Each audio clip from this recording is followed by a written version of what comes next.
Distinguished guests, ladies and gentlemen, we are delighted to welcome you today at the session Clean Energy Fueling a Renewable Future at the Moroccan Pavilion. Welcome.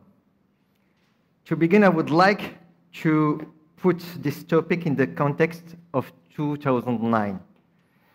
At that time, Morocco was facing a Manichaean choice between renewable energy and fossil fuels. So if we remember well, at that time the cost of fossil fuels, even if it reached a price of $148 per barrel, a world record, it remained more competitive than renewable energy. So we needed some daring, we needed some vision, and we needed some courage to shift from fossil fuels to renewable energy.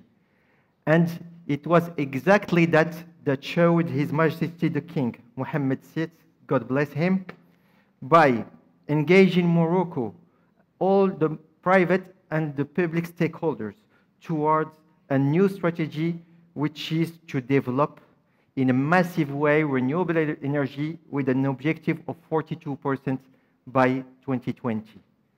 And for him, this objective weren't only to shift from fossil fuels to renewable energy, it was also a new strategy to explore a new level of industrial, economical, and social development for our country.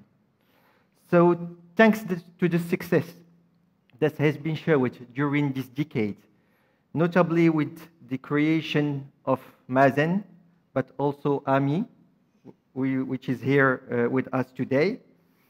So thanks to all these institutions, we've been able to raise up the share of renewable energy in the installed capacity from 28% to almost 42%.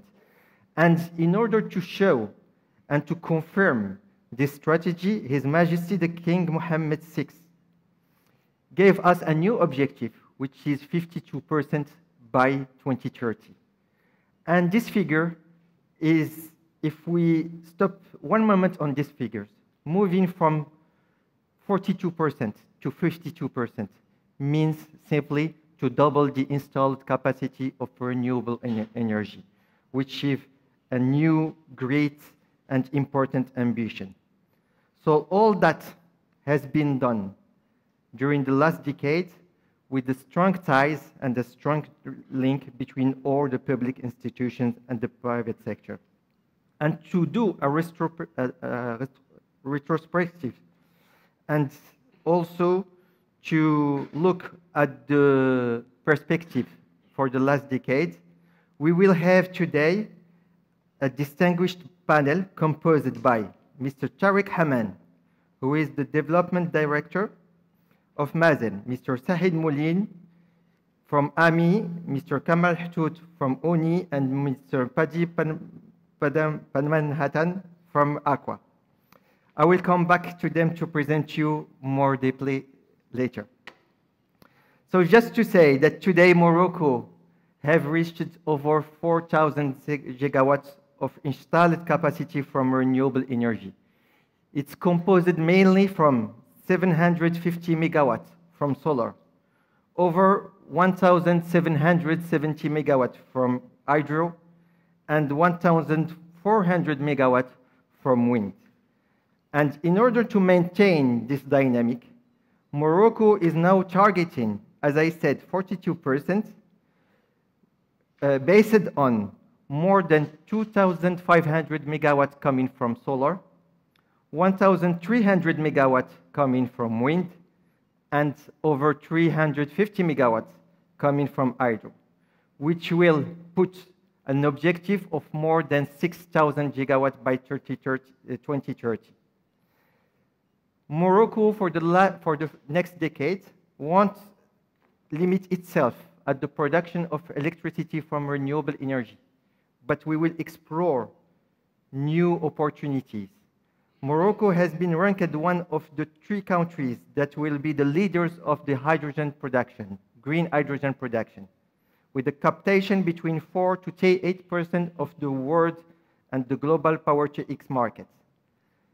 A roadmap has been already elaborated, and the Commission has been created around hydrogen in order to finalize this roadmap and to monitor its implementation. I think that the speakers will present that more in detail. And because we have succeeded in achieving our national goals from 2016, we have been looking beyond Morocco, and Morocco has been taking its responsibility in order to lead a regional and a continental dynamic around renewable energy. Mazen has developed more than 20 bilateral cooperations with mainly African countries. And this cooperation took several forms. Mainly know-how exchange, capacity reinforcement, but more concrete example, like technical assistance. And we can mention here Rwanda, where Mazen accompanied the national utility to secure the design and to negotiate commercially its biggest hydropower plant, which is near Baronguchu. Also, Mazen involved in some African countries in terms of co-development. And for example, Mazen is developing a huge program of 450 megawatts with the local utility of Zambia, which is ZESCO, to accelerate the access to energy in this country and to optimize the price of the kilowatt hour. And the first project, which is Safal, a solar project, is at an advanced stage of development. At the multilateral level, Mazen is also developing many initiatives with ISDB, for example, to accelerate the development of renewable energy in ISDB members. With IFDB, we are also leading an initiative which is called Desert to Power. And the objective here is to bring 10 gigawatts of solar energy to the 11 Sahel countries. Mazen is chairing the steering committee of this initiative and is considered as the technical arm of this initiative. Last but not least, Morocco and Ethiopia has launched in 2019 a coalition, which is the Coalition for Sustainable Energy Access.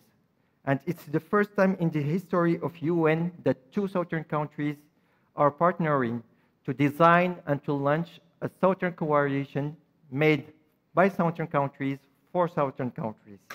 And we will have the chance to come back more in details on this coalition. Because we believe that we need to initiate a global dynamic in order to support this willingness to an industrial and economical dynamic here in Morocco.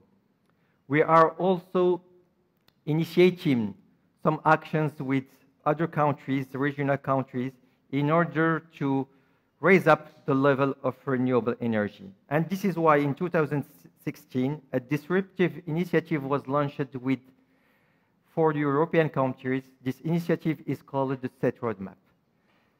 And this initiative aims to integrate the renewable energy markets between the 5 countries and to liberalize the trade of green electrons between these 5 countries.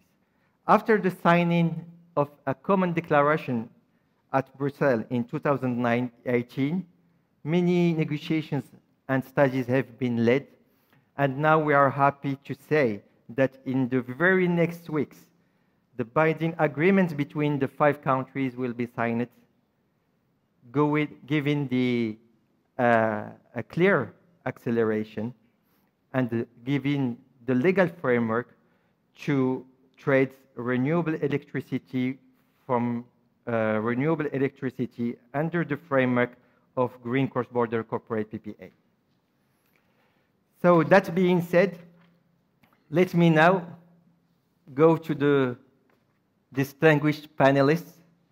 We have 4 panelists here, and I will begin by presenting Mr. Tariq Haman, who is the Development Director of Mazen. He's in charge of developing Mazen's projects and activities in Morocco and abroad. He has more than 16 years of managerial experience in leading the development of large-scale infrastructure and power generation projects, including IPPs, PPPs, and EPC projects for different technologies. Before joining Mazen, Tariq Haman was the executive director of the power generation projects and programs at UNI. Good morning, Mr. Haman. Thank you very much, Mr. Zarwali. It's my pleasure today to be with you to share our experience and what we had done in Morocco and in Mazen specifically. Thank you very much. Thank you. Let me present also Mr. Saïd Moulin, who is the General Manager of AMI, the Moroccan Agency for Energy Efficiency.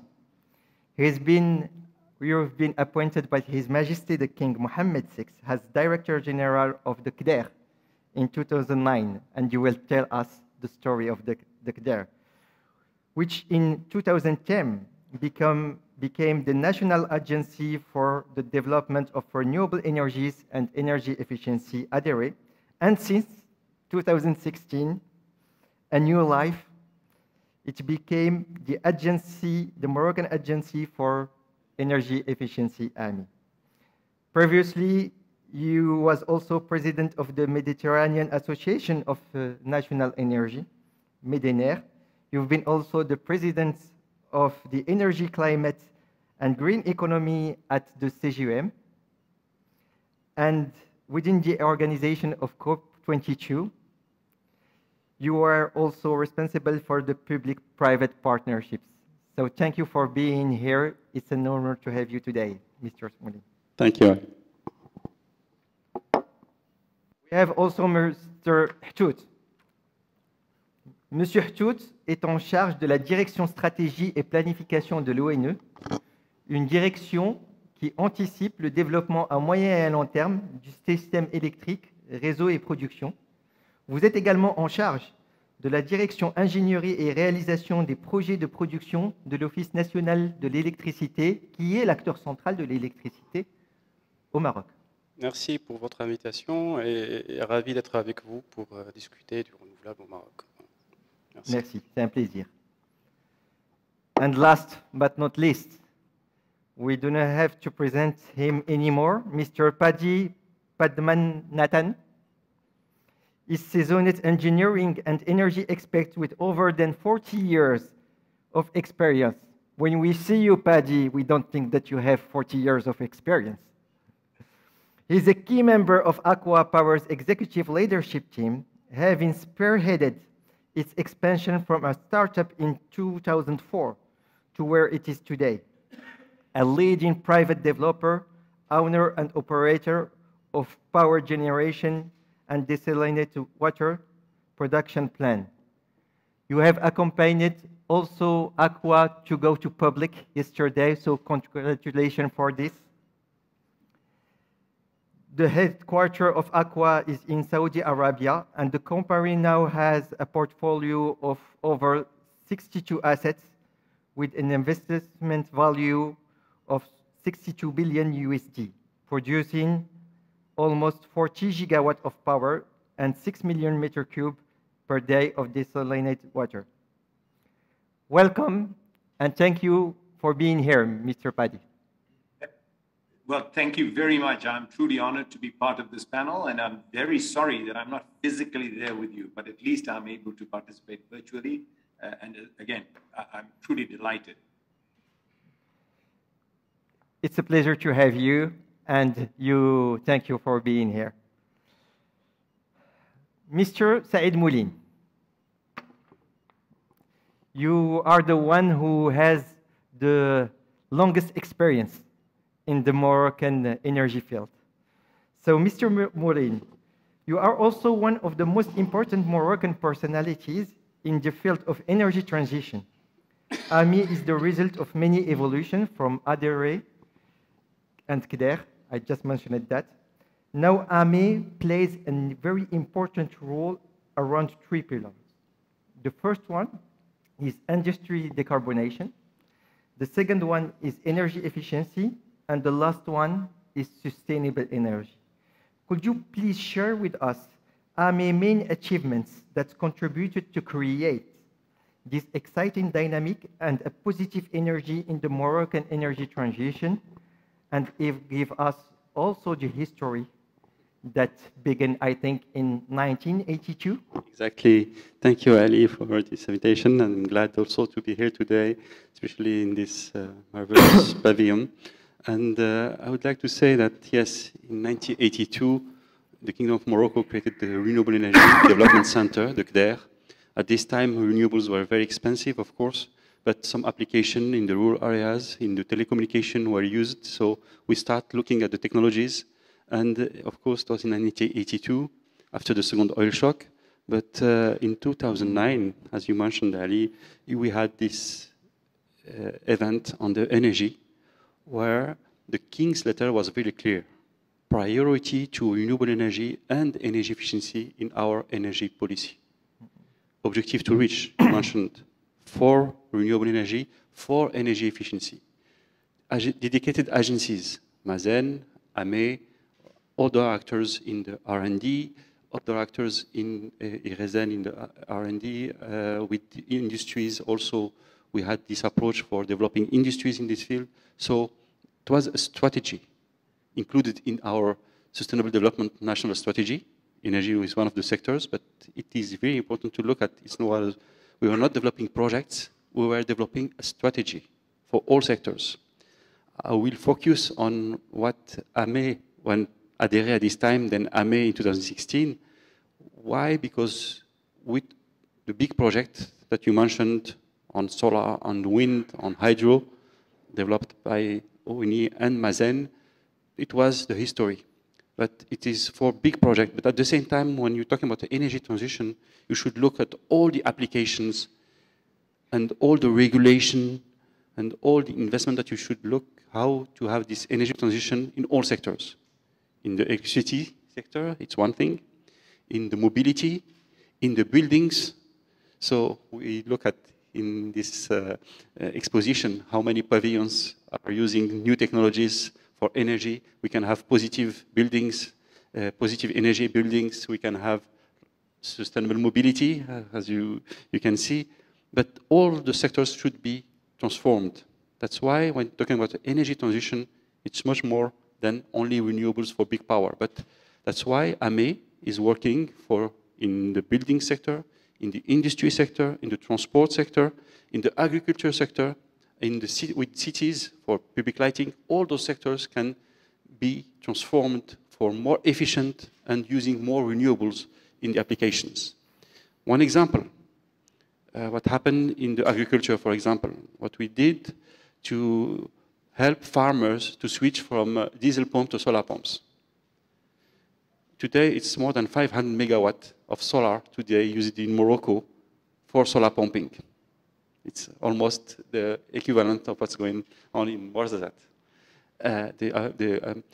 How we did this? We had to train young people to install, maintain, and implement solar pumps in the rural areas. Then you have capacity building, very important. You need to sensibilize farmers about the technology, why they should invest, because they're going to invest. And they invested in those solar pumps. We had to convince the local banks. Crédit Agricole du Maroc has a dedicated loan for solar pumping today. It helps a lot to do the investment for farmers. You need also to look at how we can have norms for those pumps. That's why with the cluster solaire, with the CGM, we have dedicated training for norms and for installators that has to be well trained for that. So when you have all that, you can reach and you can change the market. And now we are reaching more than 40,000 solar pumps installed in the country. And we are pushing for more. And we are also looking at how we can develop more and more solar pumping in the country. That's how we can have a policy in this field of energy efficiency. It's very important to look at all those points at the same time: sensibilization, financial support, capacity building, and of course, also this approach about norms and regulation. At the same time, for buildings, we have now norms for buildings in a way that energy efficiency is taken in account. It's very important. We have norms for buildings in different regions of the country, and that's how now we have developed those buildings more energy efficient in the country. It's also, regulation is very key. Technical and financial support, sensibilization and training, it's a key for energy efficiency. For architects, for all the actors who are buildings in the building sector, you need to have a lot of training, then you can reach those objectives that you want to reach. In the transport sector, we were more also having training for eco-conduit, for drivers, that they can decrease their energy consumption, but also for new technologies like hybrid and electric cars, we are pushing to have incentives from the government, taxation and things like that. So that's how now the market is growing a little bit. For the industry, it's the key today. You know, everyone is talking about decarbonization, and Europe is preparing a carbon tax on the boundary, and we are pushing now all the sectors, and those days we were discussing with the aeronautics industry, with the automotive industry that is well developed in the country, because they want to decarbonize, because they want to still export. Morocco is a big exporter of automotive today, of automobiles today, and it's very important to look at how we can be more competitive, and now we have the chance, because of this vision for renewable, that industry in the country can be decarbonized, not only by using renewables, because it's one, but also with energy efficiency, with the circular economy. That's how we developed projects also for helping industries to have all those points. Energy efficiency, use of renewable, and some legislation has to move, and we are pushing now, but legislation has to move that industry can have access to the green electricity, because green electricity is not only not an emitter of greenhouse gas, but also is cheaper today.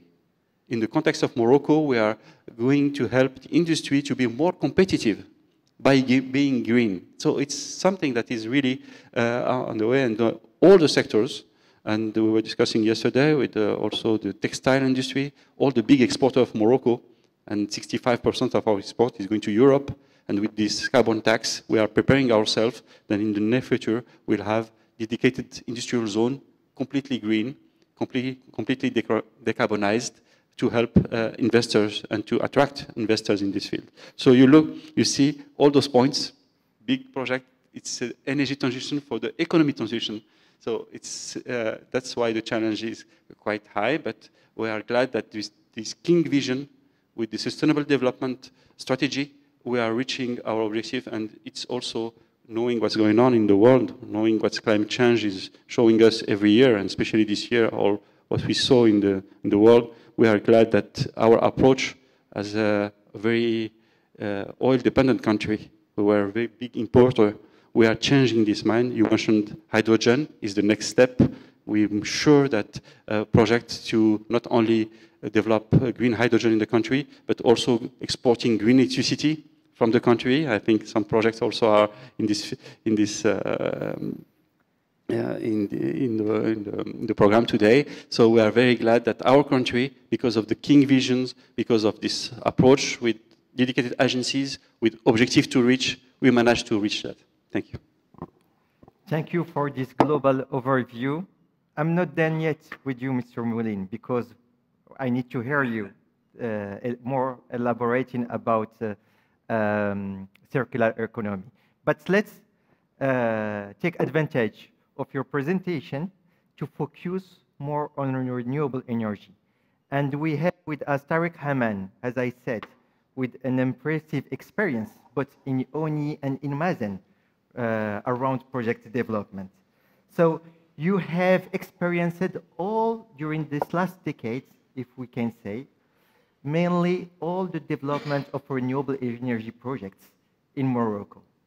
So maybe you are the one who can the most share with us, how do you see the challenges that were faced during this last decade, and how these challenges were addressed in order to achieve such world records each time Morocco has developed a renewable energy project. Please, Mr. Hamid. Thanks, Ali.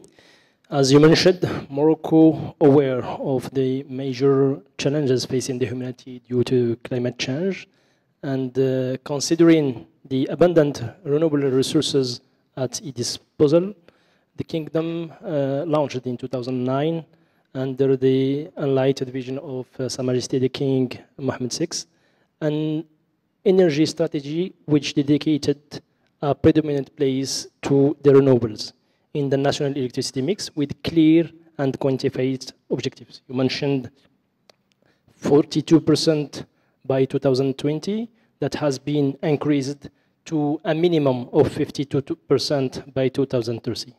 Therefore, and by today, by the end, in fact, of 2020, more than 4,000 megawatt of solar, wind, and hydro projects are commissioned and under operation, spread over the whole national territory, and which make Morocco today a reference in the energy transition path and in the renewable projection on a continental scale, but also a global one.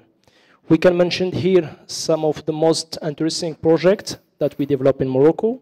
In the solar field, we do develop with the collaboration, of course, of Aqua Power. I'm sure that Paddy will also give more details about Noor Warzazat, which is the largest multi-technological solar power plant in the world, with more than 580 megawatt of solar generation, all under operation, including different technologies, CSP parabolic throat, but also tower and photovoltaic.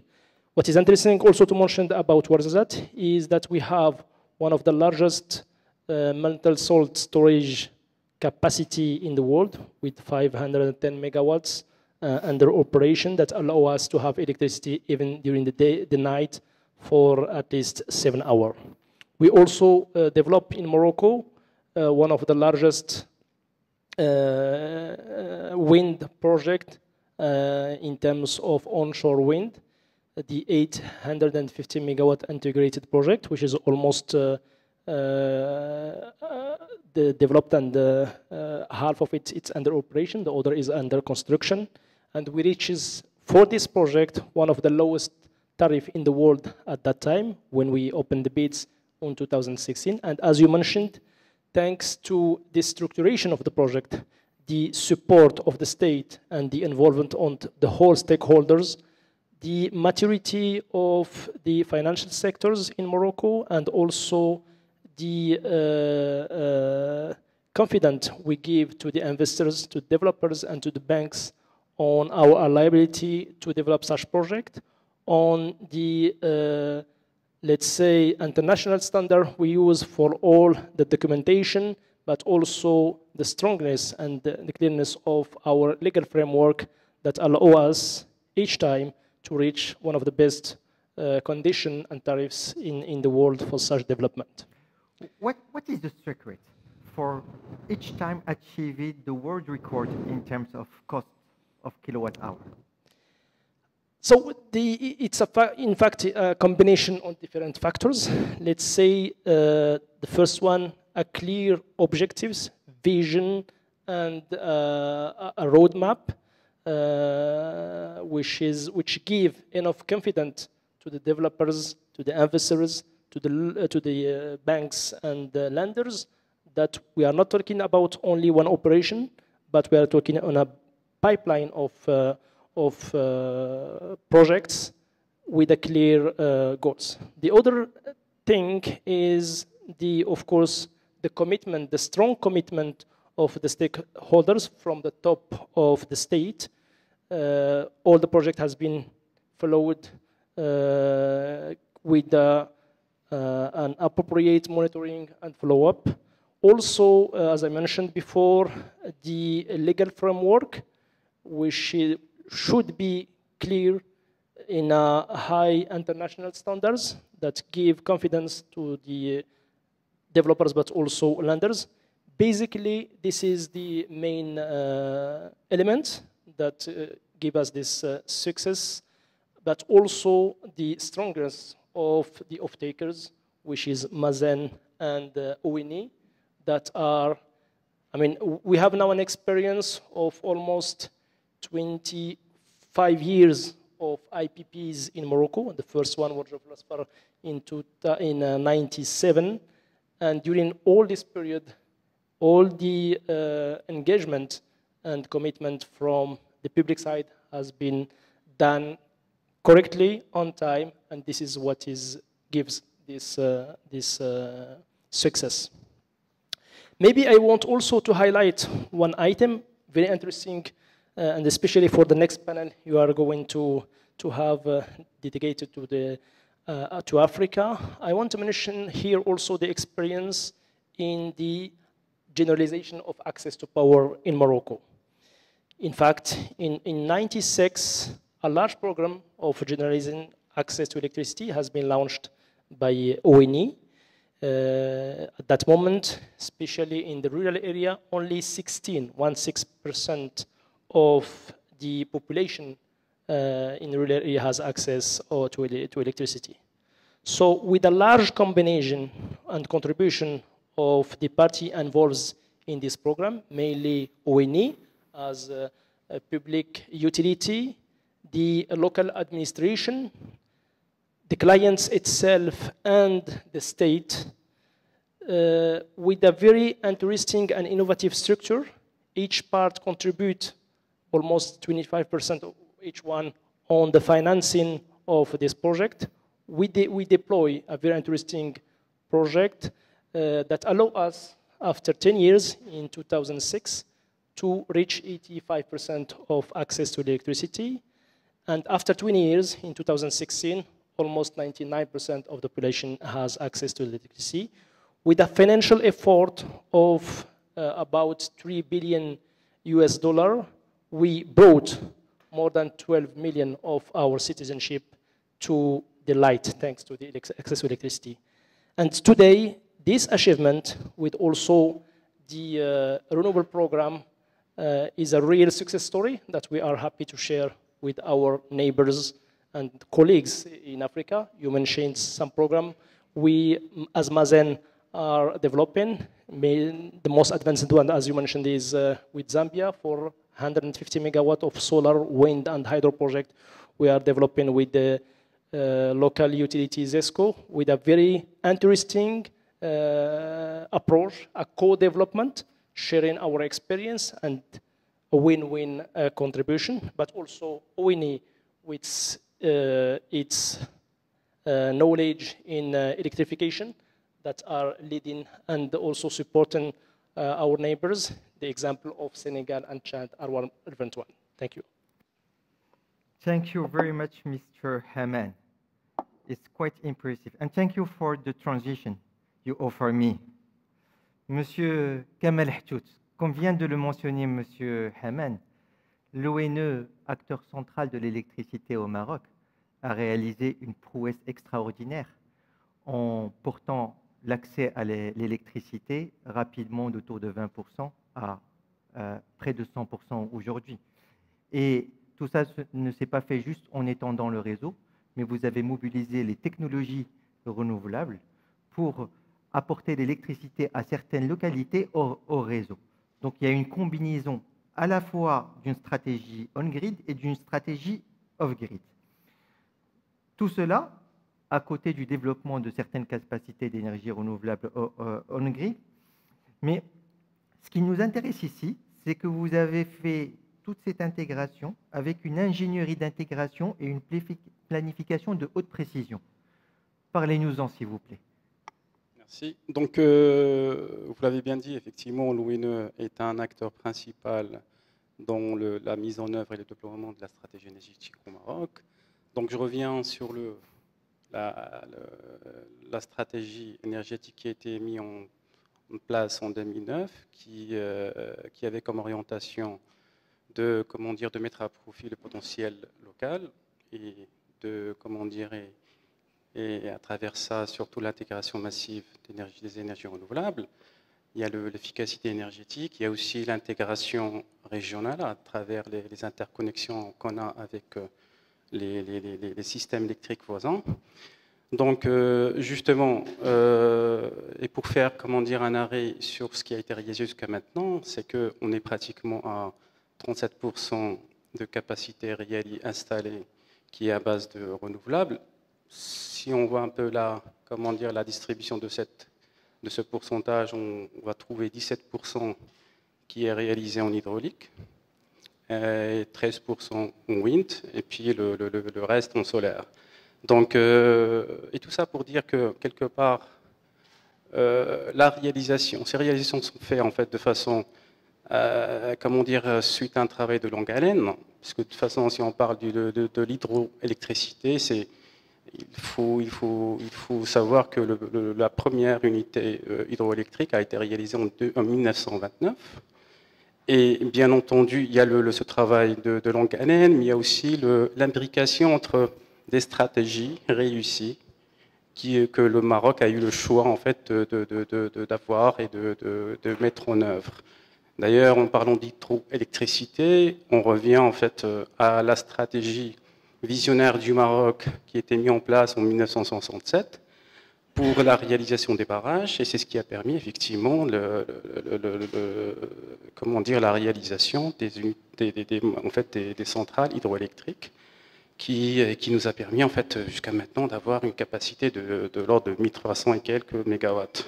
Si on rajoute à ça la station l'ESTEP, effectivement, la STEP à Fouva qui est réalisée par l'Union en 2005, on est à 1770 mégawatts, et c'est ce qui nous donne les 17% de la participation de l'hydroélectricité dans notre, comment dire, de la part du renouvelable dans la capacité installée, en fait au Maroc.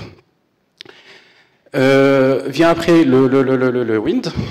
L'éolien, le premier parc éolien a été réalisé par l'ONE en 1997, dans le cadre d'ailleurs de la production privée.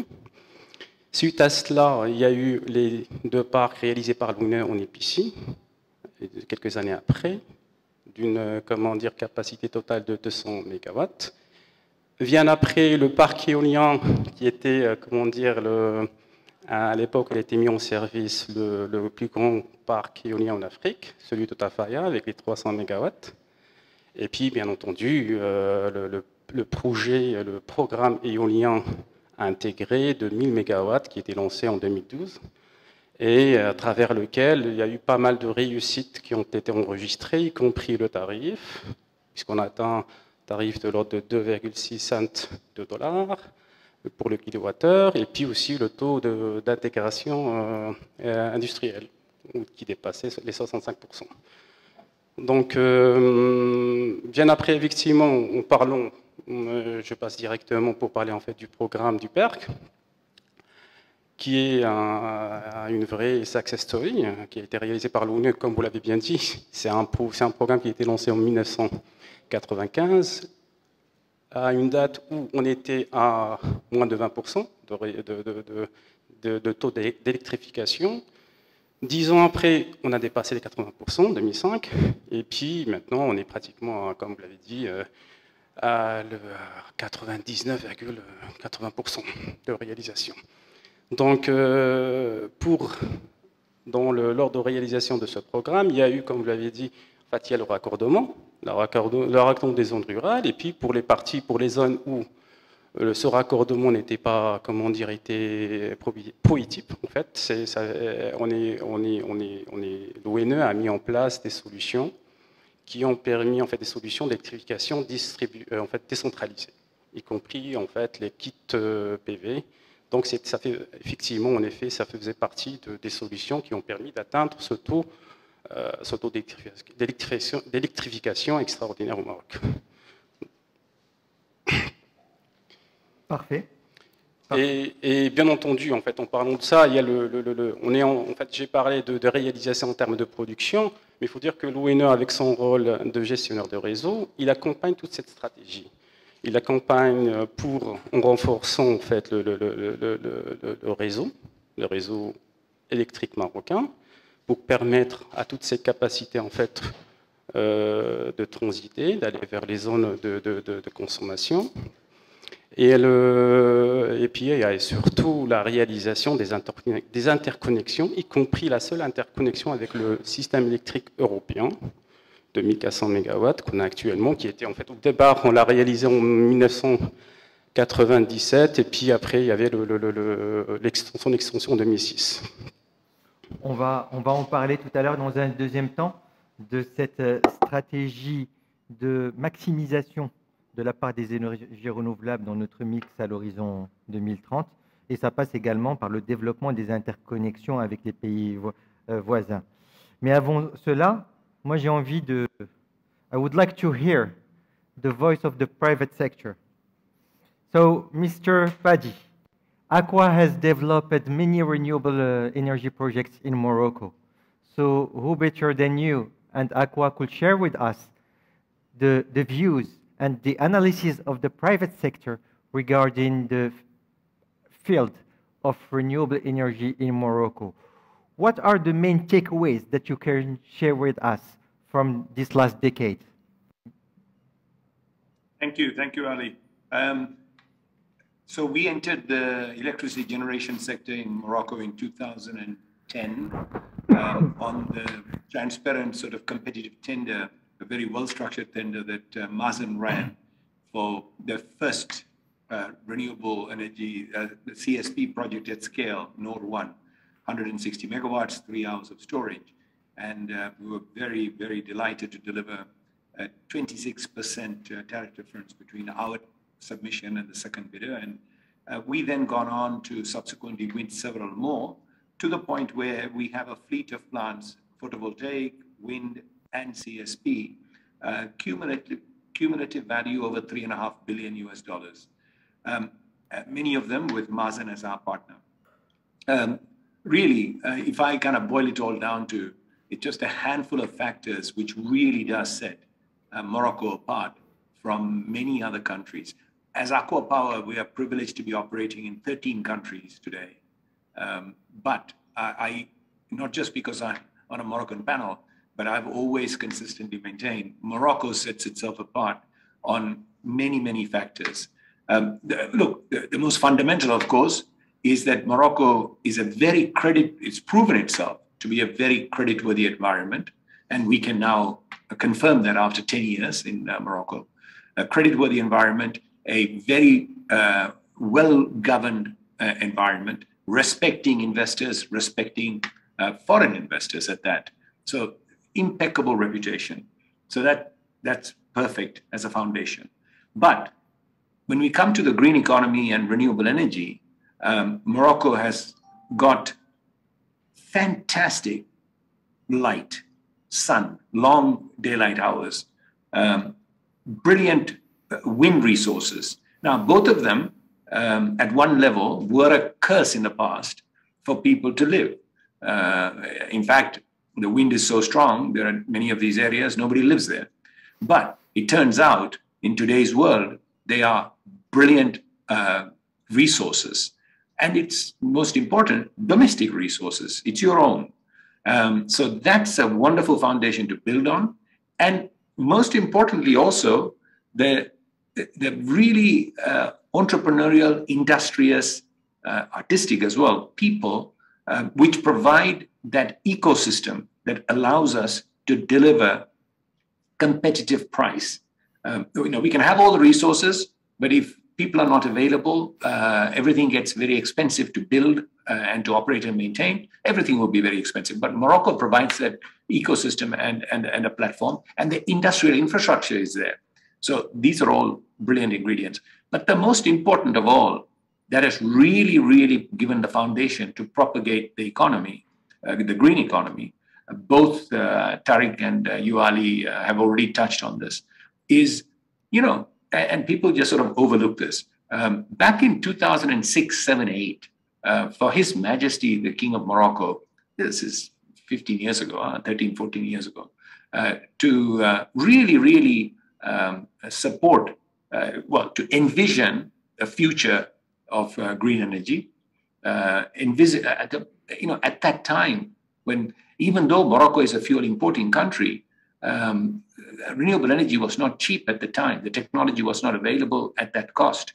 To have taken that bold decision to say, no, this is the right path, and set, most importantly, a clear strategy and a clear vision, and establish a institution like Mazen to really champion it and to give a framework to ONEE to then partner with Mazen to enable it. That really gives the private sector the confidence to step in and with a longer term vision, really invest. I would add also a leadership, because I'm traveling in many countries and I see that especially in this sector of electricity, we need a leadership from the highest level of the states. If you want to tackle all the obstacles, go ahead, go fast, and accelerate the dynamic. Ali, let me just, sorry, on that leadership, let me just point out one thing. So you're absolutely right about the leadership story, because what happens in every country in the world, there are many agencies that are involved in different sectors. Unless there is that clear direction from the top, agencies end up competing with each other. Morocco, all that red tape is cut away because of that very clear direction and leadership, and everyone then coming together to galvanize under it. So, sorry, that was another important point I forgot. Thank you. Thank you, Paddy. But I would like to jump on one thing you said. Morocco has a great legal framework. The infrastructure is there. So I cannot pass without making the link with the new brand of Morocco Invest Now. So tell me, does it mean that Morocco is a good place to invest and to earn money for you? Look, absolutely. The simple answer is yes. Look, Morocco is a country to reliably make money, but provided you come to create value, deliver value with a long-term mindset. I think that's the most important thing. But it is a reliable platform, reliable country to do that. Yes, the answer is no question. Good. So let's see how we can mobilize now the private sector to make money, because we don't. It's not a shame. We need to provide all the means for the private sector to do business, to earn money, and to initiate and stimulate a real industrial and economical dynamic here in Morocco. Mr. Mounil, back to you. And because we are already out of schedule, I will ask you, please, all of you, to try to summarize in less than 3 minutes. So when we talk about energy transition, most of the time we hear about a green ecosystem around the production of green electricity. And I want to come back to what you said before, the circular green economy, the immersion of a green industrial ecosystem that will attract heavy industries that need energy in the process of transformation. And maybe this is the way to develop Morocco. Please. Yes, Ali, exactly, because what we heard about renewable, what happened for the big project in renewable energy, is true for all the green economy. We had, during the COP22, why we had a commission dedicated to public-private partnership. We said that the best approach to implement projects, not only for renewables, but for energy efficiency, for circular economy, for all those sectors, for sustainable mobility, all those sectors you can develop if you have the right regulation, because we had this strong political support at the highest levels of the state. When you have this strong political support, you can, as you mentioned, and it is clear that you can put some obstacles away. But it is very important, when you have this approach with public-private partnership, when you can also reach the lowest price, because you are with the governance, with the agencies, so you can give vision even to the private sector. Visibility for the next, not only 5 years, but for the next 10, 20 years.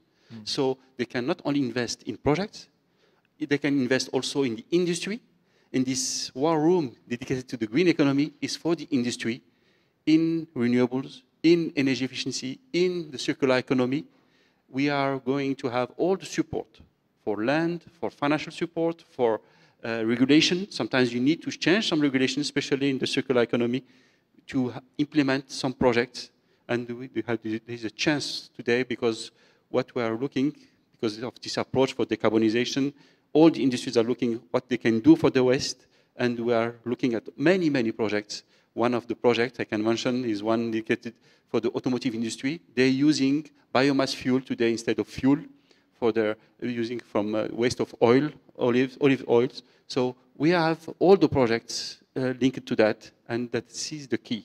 Creating jobs, creating also big projects, and also decreasing the greenhouse gas emissions. So you are having all the points, and you can reach all those points because you have this approach. One thing also, government must lead by example. We have a program dedicated to the government. All the buildings of the government, all the mobility of the government, we should lead by example. And that's why we have a program, and with the Ministry of Finance, it is very important. They have today a solar roof of 200 kilowatt. They're starting for their mobility, also with the Minister of Foreign Affairs. So we are looking at how we have this strategy not only for the private sector, not only for the industry, but also for the government. And that's why the Kingdom is today one of the countries that is really in the top in the world. I can say that. Today, the Kingdom, because of this vision, because of our approach, because of our projects implemented. Remember, in 2009, many countries were saying many projects in the world. Who implemented the projects? Not a lot of them. So we are glad that this approach, linking to the, because of a really strong political support, because of the approach with the private sector, because of the legislation that changed, and we have to be really looking what we have to change still in the legislation to implement more and more projects. That's the next step. Why this green economy, war room green economy dedicated to that, was implemented with the different ministries. It's to help all those projects to be implemented. Good. So, besides initiating a dynamic, the public sector must show the example also. And so, let's go to Mr. Haman. I think all of you are quite aligned. Maybe you prepare it together, the same wording in terms of vision, strategy, framework. So, Mr. Haman, everything is now here on the table to accelerate this dynamic and to push ahead and to raise up our ambition. Please, could you share with us what are the next vision and what are the next objective of Morocco and Mazen regarding the production of green electricity, but also all the other applications like mobility, like hydrogen, green hydrogen, please. Yes, thanks, Ali. In fact, today and beyond electricity generation, a wider development of the Kingdom's exceptional renewable potential is currently being considered in order to cover sectors that are not directly addressed by the grid, by electricity, and here in particularly industrial sector, transportation, and agriculture. And one of the most promising products today is, of course, green hydrogen. Everybody is talking about green hydrogen. That today is considered one of the most interesting potential product to replace the fossil fuels, especially in the industrial sector and in the transportation. Of course, one of the main, let's say, driver here and factor are green ammonia that we can produce through green hydrogen. And as you know, Morocco and, of course, OCP are one of the biggest importers of green ammonia in the world, with more than 2 million tons a year. So this here also, it's a great potential in terms of valorization of our renewable potential in the industry. And as mentioned by Mr. Moulin, barriers in terms of CO2 impacts will come there, and our industry has a key advantage here in terms of access to green energy to produce clean product that can be well positioned into international market. So for sure, the next generation of project we are developing is around green hydrogen and its different application. I mentioned ammonia, but also self-use, biocarburant that can be used also for transportation, and we are working on that. Mazen launched last year what we call the reference green hydrogen project, industrial scale project we are developing, and the many actors, international developers in the field are interested here to invest, and we are talking of gigawatt. The scale will be dozen, 100 times what is developed here, and we have the potential for that. So another aspect is the export. Many groups are interested in producing electricity in Morocco and export it to Europe, directly to our neighbors where we have connection, as mentioned by Mr. Htout. We have right now 1,500 capacity connection with Spain. There is also the same capacity with the other neighbors, and we are developing another connection with directly with Portugal. There is project to develop connection directly with UK. Maybe Paddy will add some words about it.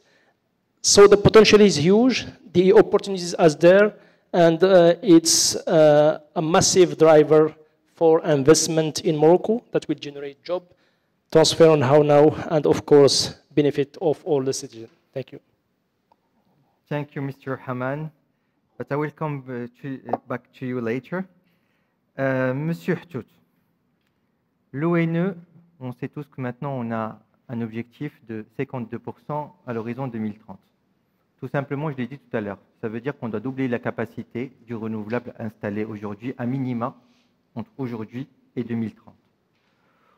Au-delà de ça, de nouvelles applications et de nouveaux besoins apparaissent.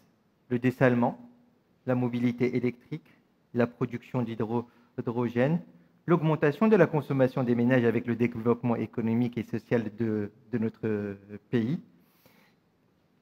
et puis la décarbonation de l'industrie, qui est aussi un vecteur important. Alors, je me demande, quel impact aura cette dynamique sur les objectifs qui sont aujourd'hui affichés de 52%, et comment l'ONE compte s'adapter encore une fois? Elle a toujours fait preuve d'adaptation, d'agilité, de flexibilité, même si c'est une structure assez importante.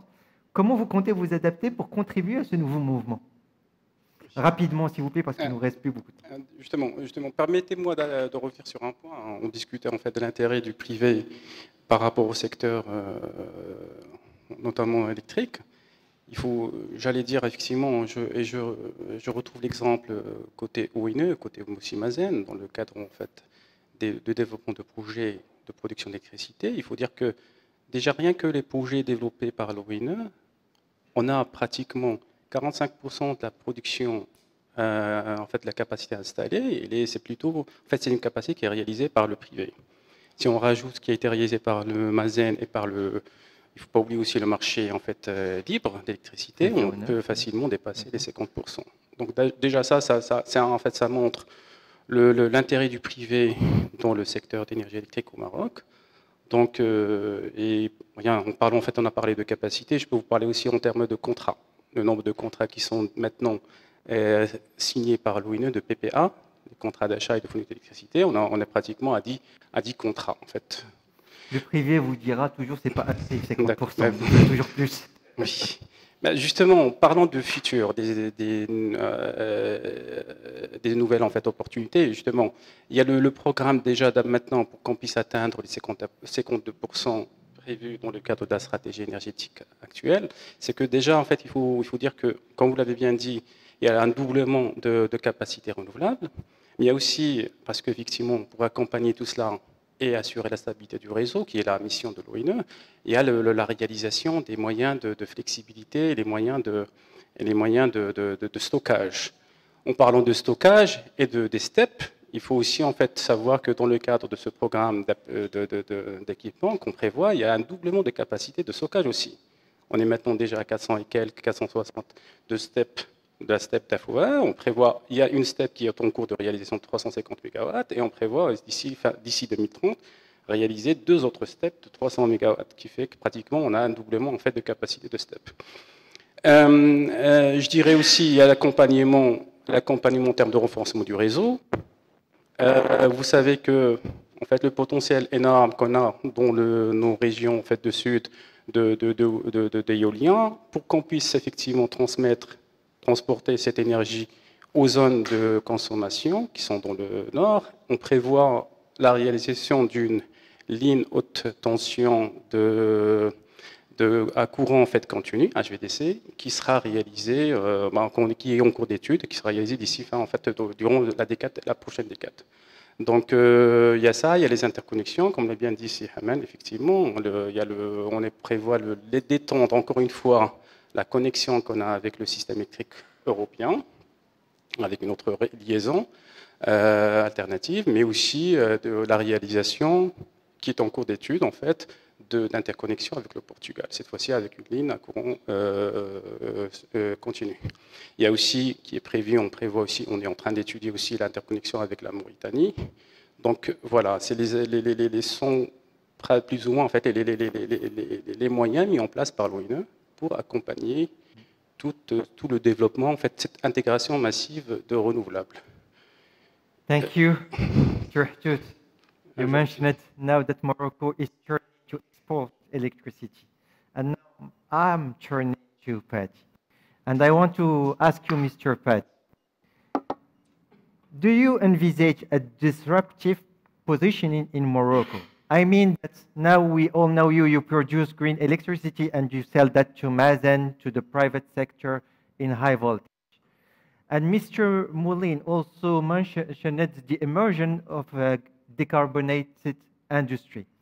So how do you see the production of green energy in Morocco? Will you remain as a producer for the Moroccan market?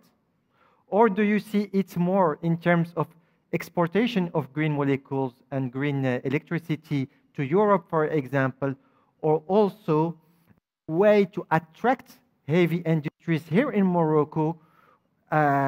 Germany developed steel because they had coal. We have green energy. Maybe we can develop glass, steel, etc. And because we do not have a lot of time, and I take a lot of time asking you, I want to ask you a second question also. X-Link is also this kind of disruptive projects in which you are personally involved. And could you then tell us what is it exactly and in what stage of development it is? So let me quickly answer the first part and the second part. So as Aqua Power, we are entirely focused at power generation and desalinated water production, and we see a huge amount of opportunity as the world moves towards more electricity consumption in Morocco itself to produce more green energy, which in turn can help Morocco green industrialize. But we also are very keen to utilize that green energy to produce hydrogen for export, as well as to attract industrial capacity and industrial development into Morocco. So that's, as Aqua Power, we see that it's clear path. Now, as all your neighbors, including your neighbors to Europe, as well as United Kingdom and further south in Africa itself, as they continue to more and more electrolyze, look at more electricity for consumption, they absolutely are going to need more electricity than they can produce in their own countries. And Morocco is well placed, in my belief, to be generating and to be trading and exporting electricity. So I have personally got involved because this Aqua Power is not in transmission, long distance transmission. So, but I saw this visionary project, and Morocco can become the pioneer to create what ultimately can be an electron superhighway. So this is a very, very ambitious project, but very able and doable project, and it's very well being developed now, fairly advanced, to generate ultimately to generate 10.65 gigawatts of renewable energy in Morocco with 5 gigawatts of battery capacity, all to produce stable energy 22, 23 hours a day to dispatch on a single power line, well, multiple power lines, but running directly from Morocco to the United Kingdom. So this is 3,000, it's about 4,000 kilometers. So, I mean, it's 5 times the scale at which long distance has been achieved so far, but it's very doable. A lot of work is already underway, and very much look forward to energy flowing by 2027 using this link. And this will trigger a wave of energy exports. So in effect, creating a new export for Morocco, green electrons, in addition to all your other exports, agriculture, phosphate, and so on and so forth, and hydrogen in time to come. So, thank you. I wasn't drunk saying you are again another time involved in a very destructive initiative. So I think that we have hope, we have good vibes, as we say, that were shared during this panel for the next decade in Morocco in the field of renewable energy. And to conclude, I would like to give the opportunity to Mr. Haman to give us a very short conclusion because we are out of schedule. Mr. Haman, please.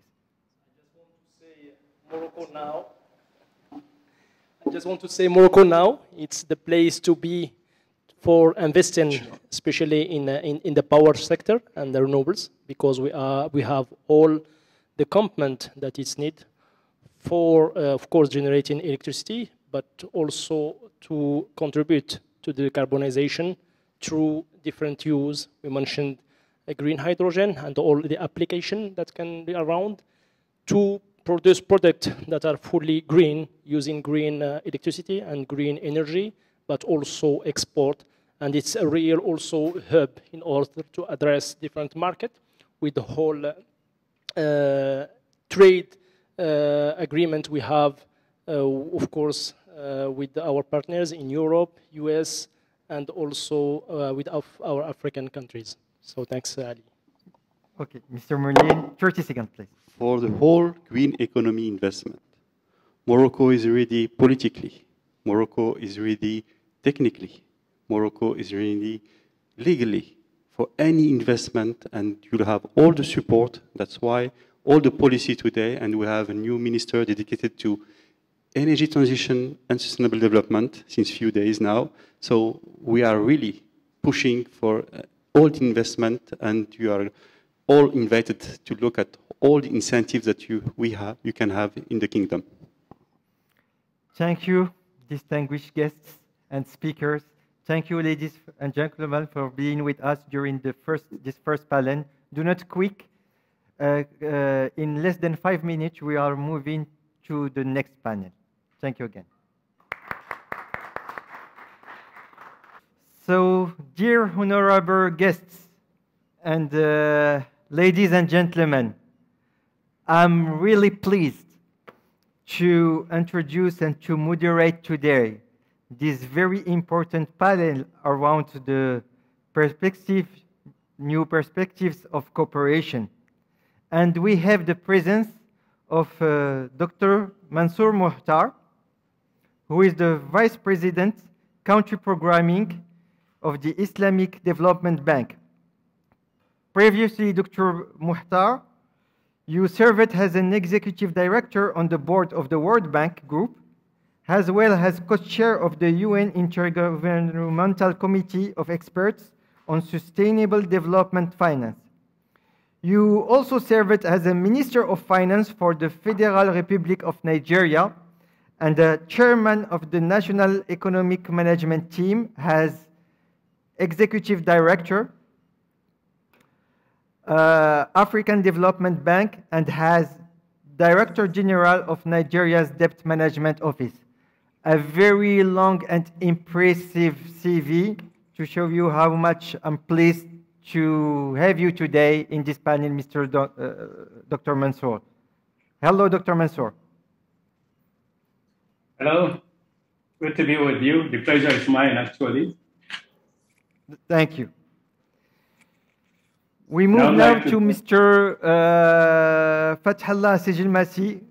I think that many Moroccans know him as a very important diplomat career person in Morocco, but due to technical issues, he could not participate with us today. So let me introduce Mr.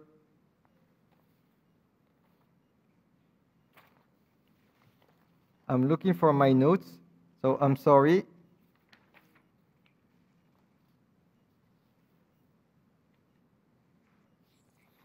Dr. Daniel Alexander Short. Hi, Dr. Daniel. Good morning, good afternoon, Ali, and it's a pleasure being part of this important panel discussion. Thank you. Good afternoon, Mr. Daniel. You are acting director for renewable energy and energy efficiency, and also you are the advisor of the vice president of IFDB for power, energy, climate, and green growth at the African Development Bank. In your capacity, you oversee the bank's lending and non-lending activities in the renewable energy and energy efficiency space, including the Sustainable Energy Funds for Africa, more known as CEFA, and the Desert to Power Initiative.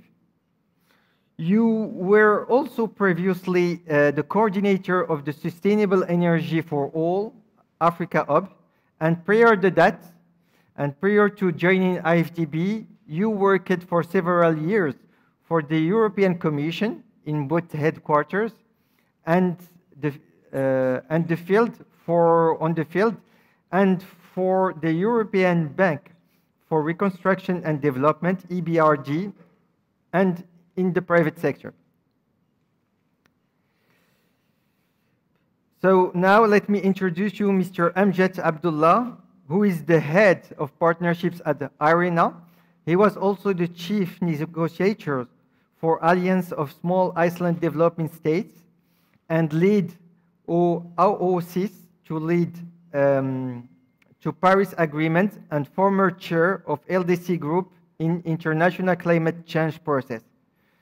You were also a vice chair of Working Group 3 of IPCC and a member of IPCC Bureau.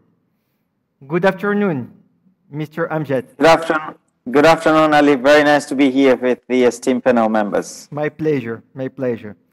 And let me introduce you. Great. She just connected Mr. Mathilde Serravolo just on time. Hello. So Mr. Mathilde Serravolo is a development economist, head of sector in EU delegation to Morocco, where she leads cooperation on competitiveness, infrastructure, and environment. I think, Mr. Mathilde, you have 20 years of experience in Africa and Latin America. You have designed and implemented and monitored cooperation programs related to environment, rural development, private sector development, human rights, governance, and public finance, and education, security, and justice. I didn't want to mention everything, but we have a lot of sectors. So among that, Mr. Mathilde is also expert in the field of renewable energy. For over 13 years, you have been working for the European Commission, contributing to a fruitful cooperation with several countries of Central and South America. Good afternoon, and it's great to have you today. Good afternoon. Thank you very much for the invite. So let me go directly to the subject and give the first words to His Excellency Dr. Mansour Muhtar. Mr. Muhtar. Recording in progress. Why a multilateral development institution like ISDB should support cooperation in developing clean energy in its member countries? You are deploying a lot of efforts beside the countries to help them to finance projects, to structure projects, and to make projects on the ground. Why are you doing all of this? Please.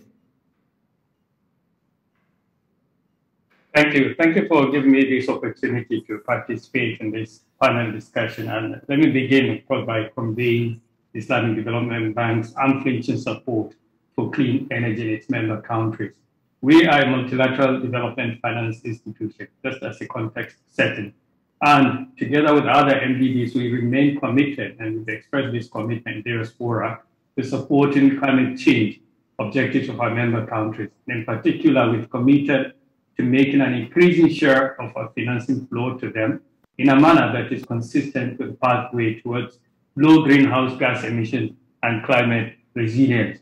And I would also add that the bank, like other MDBs, is also deeply committed to supporting its member countries in achieving the Sustainable Development Goal 7, which aims at ensuring universal access to sustainable energy sources.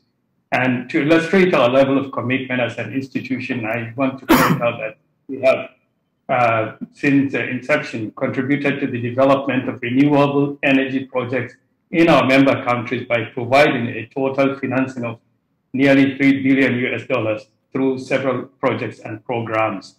And in addition, I should also point out that our recently formulated energy sector policy places an emphasis on increasing the renewable energy portion in the energy mix of our member countries. Now back to the principal question of cooperation as a tool or enabler in developing clean energy. Here, I start with the premise, grounded on concrete evidence, that there is discrepancy between ISDB member countries in terms of electricity access and developing renewable energy projects. And just to illustrate by way of illustration, in some North African countries such as Morocco, Tunisia, and Egypt, we see ongoing efforts and recorded successes towards increasing the renewable energy portion in the energy mix. And also in the GCC countries, we now see greater priority attention being given to renewable energy power generation. And efforts are being exerted to attract big private sector companies for implementing solar projects with record competitive prices.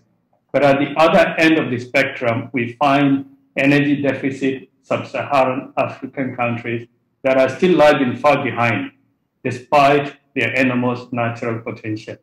And we see this disparity in expertise and the level of involvement in terms of regulations and projects in the energy sector among ISDB member countries as creating an opportunity for countries to benefit from each other. We believe that we can capitalize on the success and experience gained by some of our member countries to share proven solutions and transfer the relevant know-how to other member countries facing difficulties in boosting their electrification rate and developing their renewable energy potential.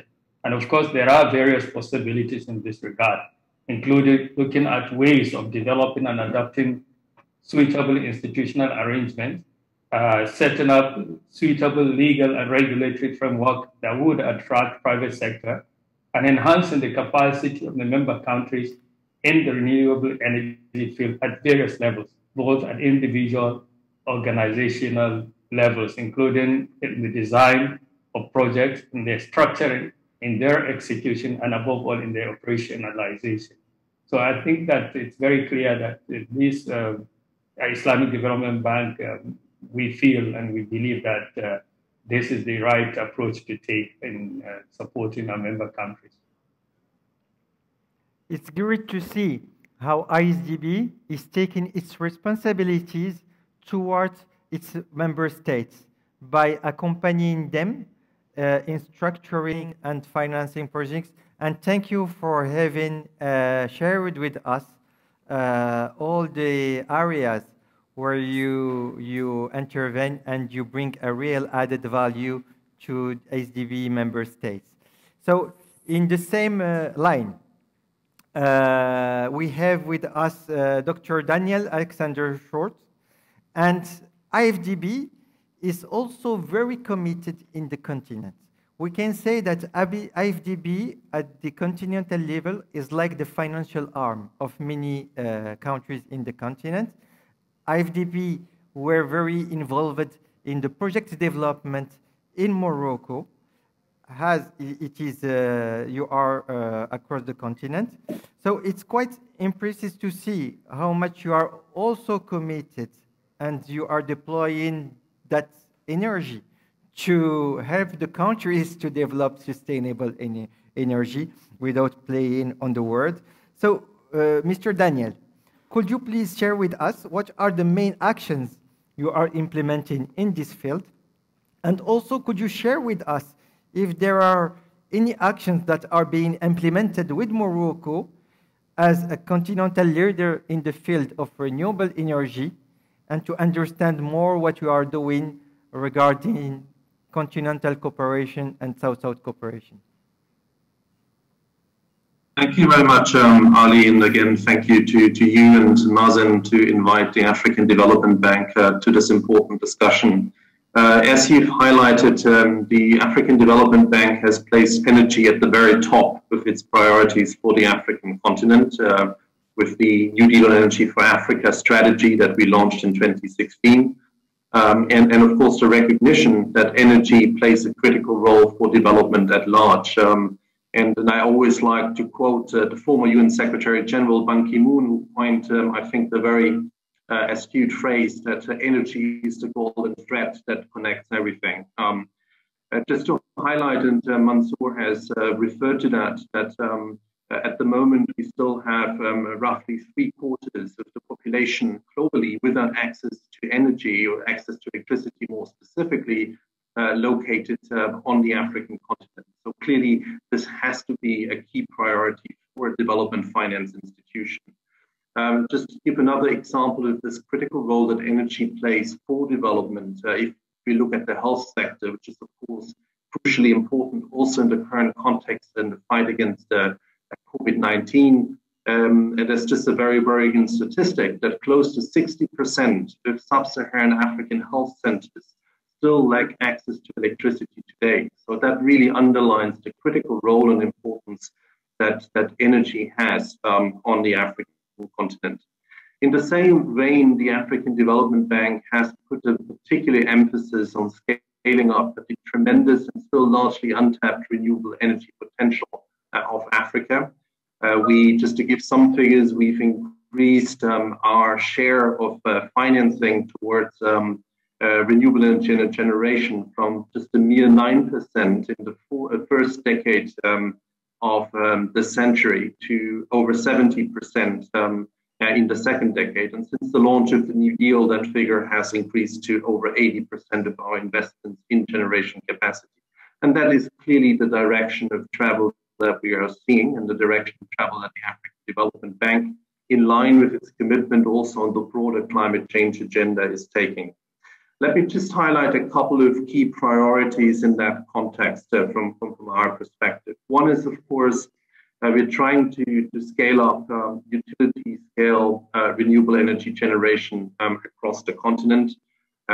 We've been financing various renewable technologies. You mentioned our close collaboration with Morocco and Mazen in terms of building up the solar generation capacity in Morocco with the Ouarzazate plant, of course, as well as the Midelt 800 megawatt plant. And of course, we've been investing in other technologies as well, from Lake Turkana, the largest wind farm in sub-Saharan Africa, Kenya, to geothermal in several countries, to hydro, of course, which has also tremendous potential across the continent. And this is, of course, triggered to a large extent also by the increasing cost competitiveness of renewables. Those are just the most economic solution in many respects now across the continent. Just to give one example, we had a financial close of a project we financed in Egypt earlier this year, a 200 megawatt solar PV project for Mombo, which just has a tariff of 2.5 cents per kilowatt hour. So that's incredibly cheap and obviously enormously attractive. But the second priority also links to one of the challenges that we are still seeing in terms of the variability of the renewable energy sources, particularly solar and wind, and hence the need to invest more into the transmission and distribution networks across the continent, including some of the critical regional interconnections. And that has been and still is a key priority for the African Development Bank. And this is also where we are actively working with many partners and of course our continental partner institutions such as the African Union on the continental programs such as the Continental Transmission Master Plan or the Program for Infrastructure Development in Africa.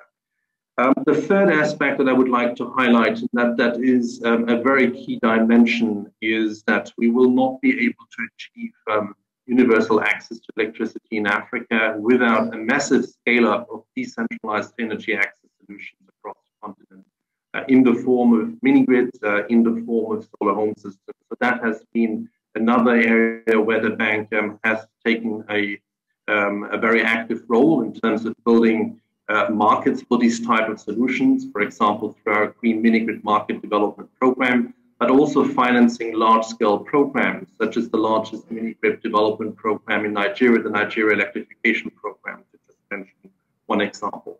I think overall, our role, and that's sort of, I would say more generally, the role of development finance institutions here is to also catalyze more private sector investment. So that is a key dimension. I think if you want to move from billions to trillions, as was said in the Financing for Development conference a few years back in Addis, that is a key priority. And from our side, we focus on two key aspects. One is to work on policy de-risking, for example, having standardized approaches to procurement of renewables, working on the regulatory and policy legal systems, as also highlighted previously, but also financial de-risking. And here as a key focus on project preparation support, looking at blended finance approaches. For example, we set up the Facility for Energy Inclusion to really focus on the smaller scale solutions, bringing in some of that very concessional junior capital to make that blended finance structure work, working closely in this context also with the European Commission that provided some of that critical junior capital in the Facility for Energy Inclusion. But we're also scaling up some of our in-house facilities, particularly the Sustainable Energy Fund for Africa, which has now also a key component on green baseload, trying to help work with countries on power system flexibility, on innovative new solutions such as battery storage, all with a perspective on increasing the share of renewables in the energy mix. We're working also closely with Morocco, and Morocco clearly is one of the leaders in this area. There's a lot of expertise in Morocco that can and should be deployed in South-South cooperation to other countries in the region. We've, for example, facilitated on a number of occasions also study tours, visits of representatives of other countries to learn from the Moroccan experience, for example, in the solar side. Morocco is also one of the focus countries in the context of the Energy Transition Council work, and clearly taking a very innovative and lead role on many new areas, such as, for example, green hydrogen. So we are certainly looking forward to intensifying our collaboration with Morocco and helping also to make sure that some of this expertise is deployed to the benefit of some of the other countries on the continent. Thank you very much. You're welcome. And it was great to hear about the three pillars you mentioned, including the construction of the grid and the off-grid.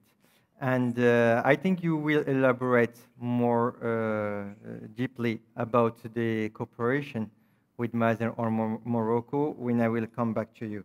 I would like now to move to Mrs. Mathilde Serravolo. I would like to say in terms of cooperation that Europe has today two strategic energy partnerships with Northern African countries. And now Europe is looking forward to develop a third one. So the two first are mainly based on gas supply, And now you have entered into discussion or negotiations with Morocco in order to elaborate a Moroccan EU green partnership as a continuation of the European Green Deal. So I think that this negotiation or this discussion is kind of a recognition of the Moroccan leadership in the field of renewable energy.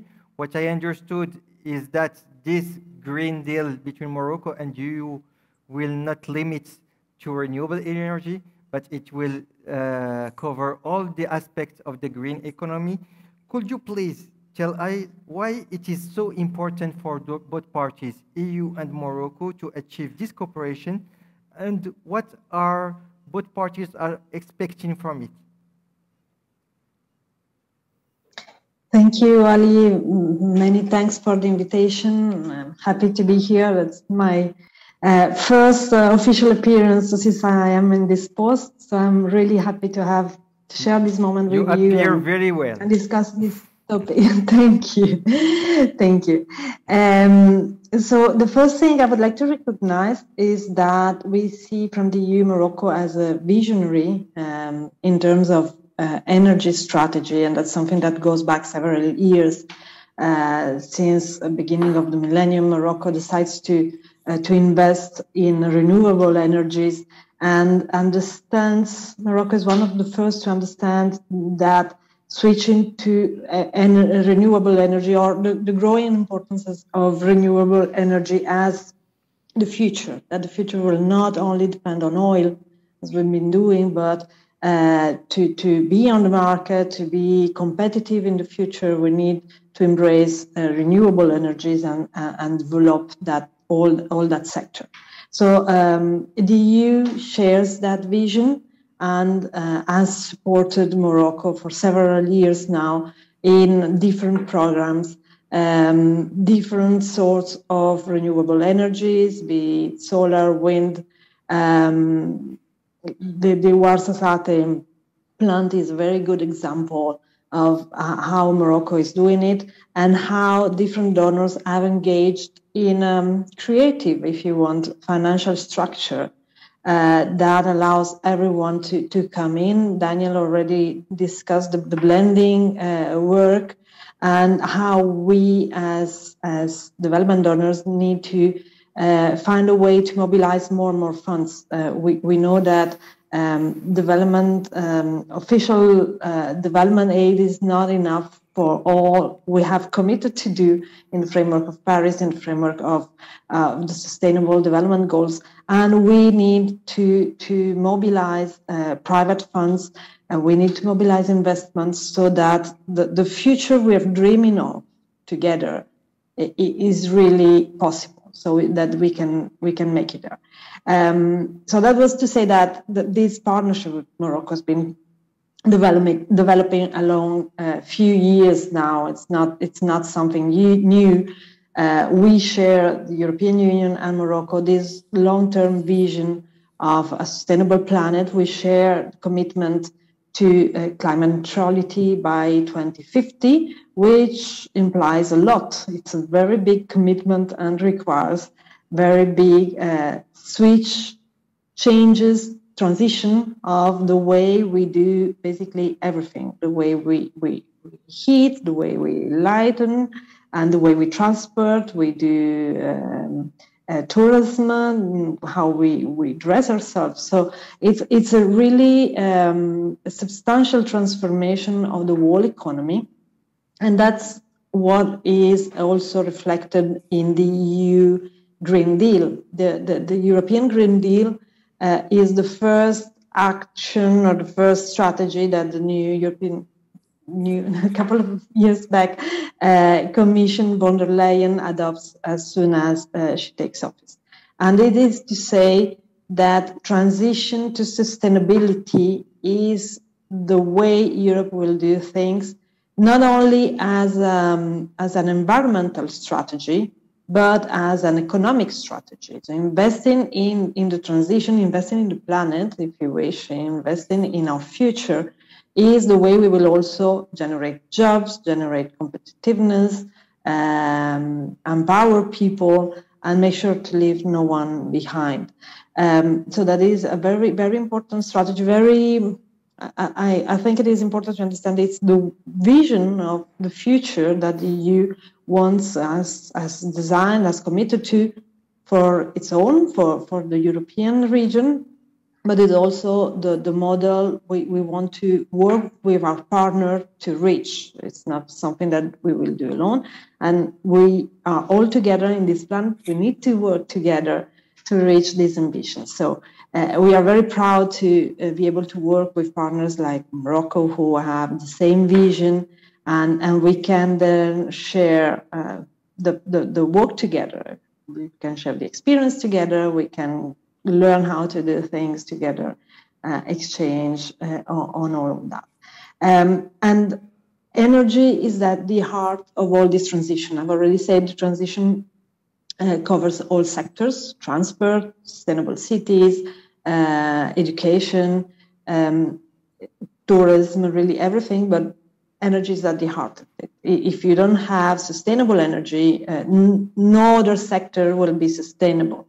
So there is a really strategic interest to make sure that we can provide the energy to all those economic activities so that they can develop and they can be sustainable on their own. And decarbonization is at the heart of it. We do nothing, we don't manage to decarbonize and allow the private sector to be competitive in the future, because the future will be decarbonized, the future will have to be sustainable. And therefore, we need to prepare our economies and prepare the skills of laborers, for instance, to embrace that future.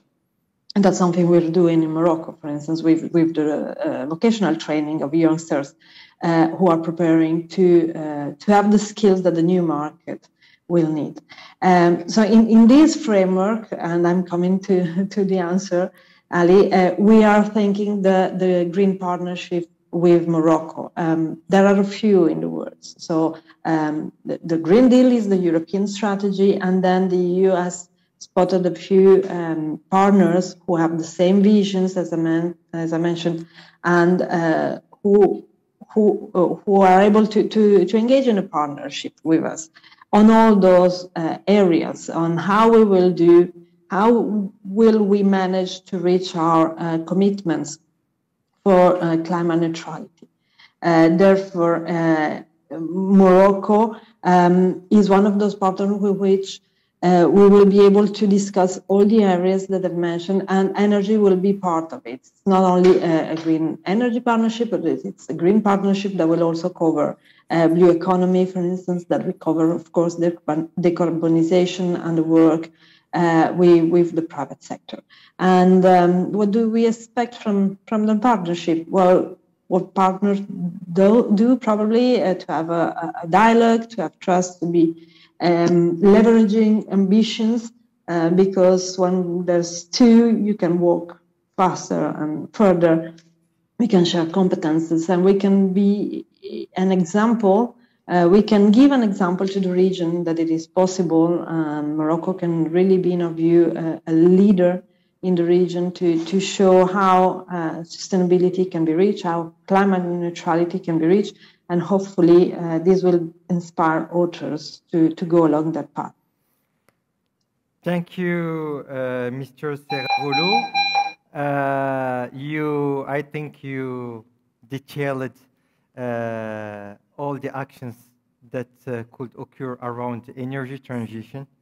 And I know that IRENA is one of the central players in the world leading this energy transition towards renewable energy. IRENA has developed many bilateral cooperations with the countries, but also trilateral cooperations. IRENA is accompanying LDCs to accelerate their access to energy, and developed countries to accelerate their energy transition to renewable energy. I think that all the studies and all the insights that are shared by Arena are very important and interesting. And I would like to ask you, Mr. Amjad Abdullah, what kind of cooperation, more precisely, do you implement for this purpose, and how do you see the South-South cooperation in facilitating your strategy of scaling up the deployment of renewable energy? Basically, because Southern countries are sharing the main challenges. They often meet the same obstacles. So the tools to tackle these obstacles are quite the same. So how do you envisage to capitalize on this South-South cooperation to accelerate all the dynamic of energy transition?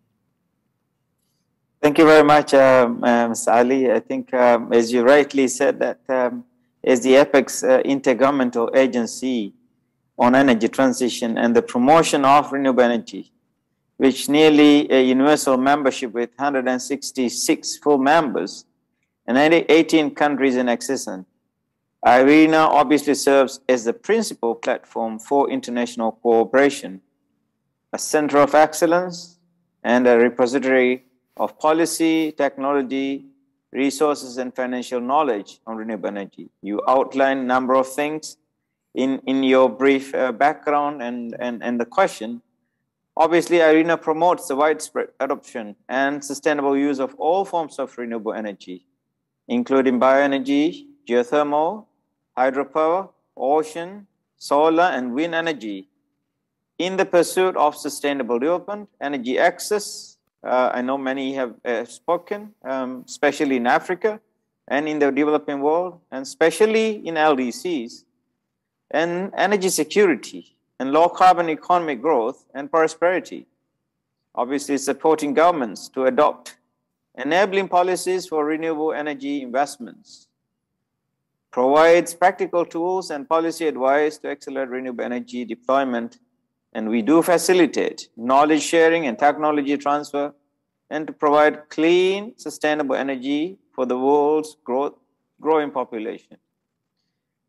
As you rightly mentioned, one of the IRENA's flagship publications is the World Energy Transition Outlook, which just recently launched, outlines a pathway for the world to achieve the Paris Agreement goals and hold the pace of climate change by transforming the global energy landscape.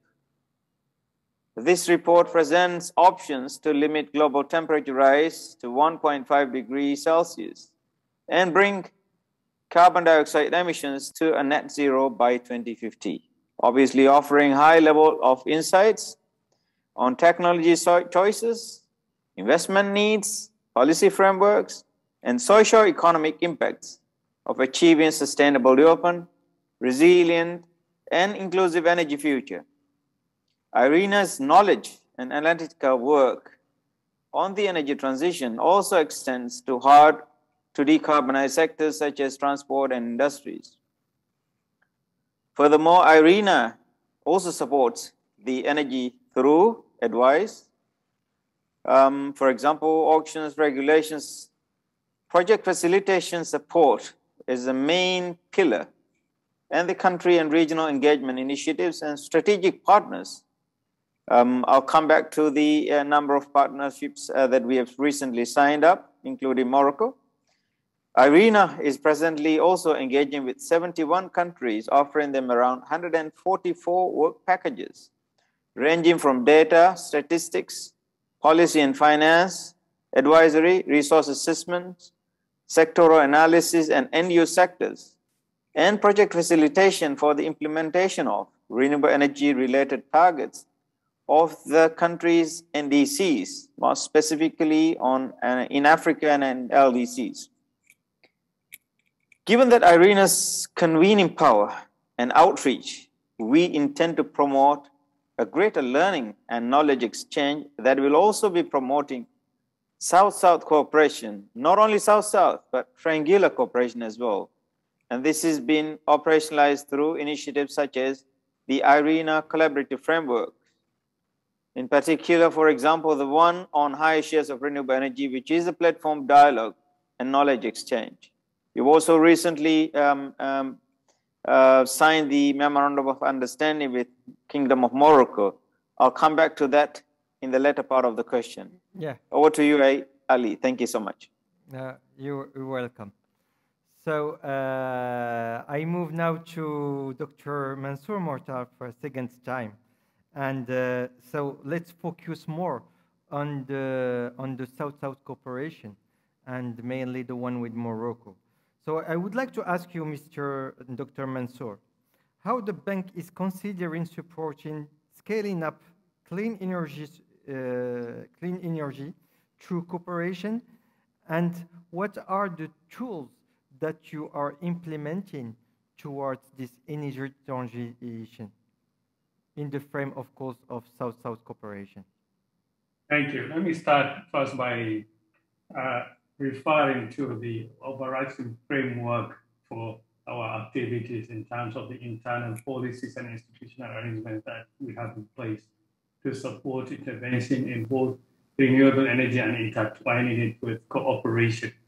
And in terms of the energy sector, we recognize, of course, in recognition of the significance of energy in the development of member countries, we formulated an energy sector policy and strategy to provide the framework, principles, and operational modalities to guide the bank's energy sector engagement.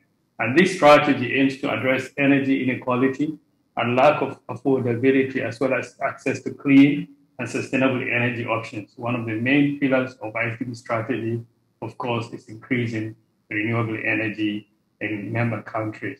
On the other side of the coin, we are attaching growing importance to regional cooperation as an opportunity to assist our member countries' development efforts. And the regional cooperation is at the heart of our operations, and I would say a part of our DNA, being the only South-South multilateral development institution. And we see opportunities for forging this solidarity among our member countries. And in that regard, we recently adopted a new regional cooperation and integration policy, which is aimed at helping the bank harness its collective institutional strengths and resources to support member countries and regional organizations through investments and operations by expanding the creation and sharing of knowledge and information.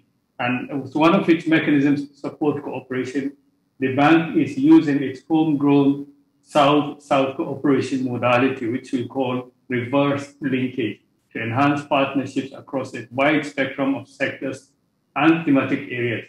And this modality aims to capitalize on existing expertise and know-how in the member countries and the global South to address specific development challenges on mutually for all stakeholders and with special focus on results.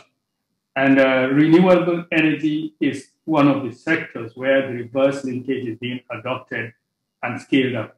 While we're noting that Morocco is one of the early adopters of renewable energy in ISDP member countries, having successfully developed a series of renewable energy projects, including particularly the Move 1, 2, and 3, 4, and 4 projects with a capacity of almost 600 megawatts. We saw a good opportunity here for sharing knowledge or facilitating the sharing of knowledge, expertise, and experience. And I'm proud to mention that this opportunity is being seized now. We are working hand in hand with Morocco through ONI and Mason under a win-win reverse linkage arrangement. With Mason, the bank established a strategic partnership that aims at developing PPP utility scale renewable energy projects in sub-Saharan Africa. In this context, we are seeking to build on the unique and rich expertise of Mason, as well as, of course, its willingness, interest, and commitment in developing renewable energy projects to transfer its know-how and expertise in Africa. This partnership was launched at the end of December 2020 during a ministerial conference hosted by the Ministry of Energy, Mines and Environment of Morocco.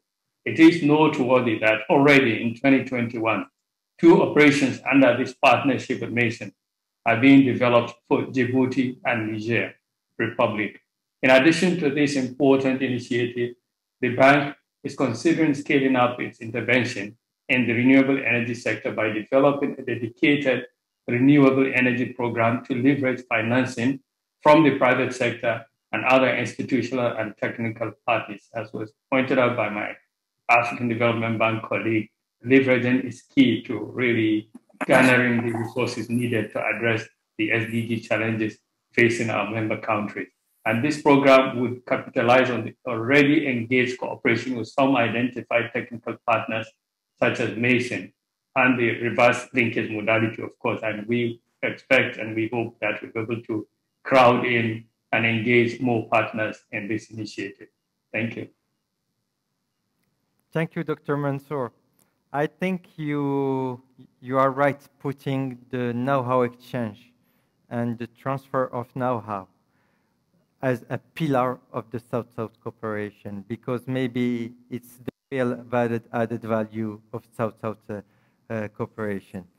And so let me I will jump on Dr. Daniel and move directly to Madame Serravolo, because she has a very important constraint, just to ask you the second question. So in terms of cooperation in the field of renewable energy, Morocco, you know that Morocco is very active at the multilateral and at a bilateral level. For example, Morocco has engaged at the regional level an initiative with EU, which is SET Roadmap, that stands for Sustainable Electricity Trade Roadmap, that involves 5 countries, Morocco and 4 European countries, with the aim to integrate the renewable energy markets. EU, I know that EU is very supportive of that, and maybe the best proof is the signature of a declaration between these 5 countries at Brussels, hosted by the European Commission. And beside this, as Dr. Mansour mentioned, the cooperation with ISDB for providing technical assistance to ISDB member states. And you know that Morocco is very committed to initiate a global dynamic by assisting southern countries to accelerate their strategies in the field of renewable energy. What kind of trilateral cooperation could we envisage between Morocco and the EU? So 2 questions. Yes, thank you. Sorry for that, Daniel, and in advance I apologize for having to leave at 10:30 sharp. So I have another commitment. So I will try to respond as much as possible all the questions. First of all, we have already discussed the partnership, the green partnership between the European Union and Morocco.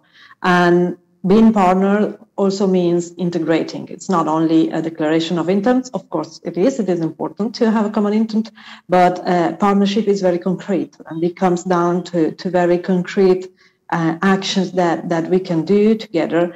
And being partners means integrate and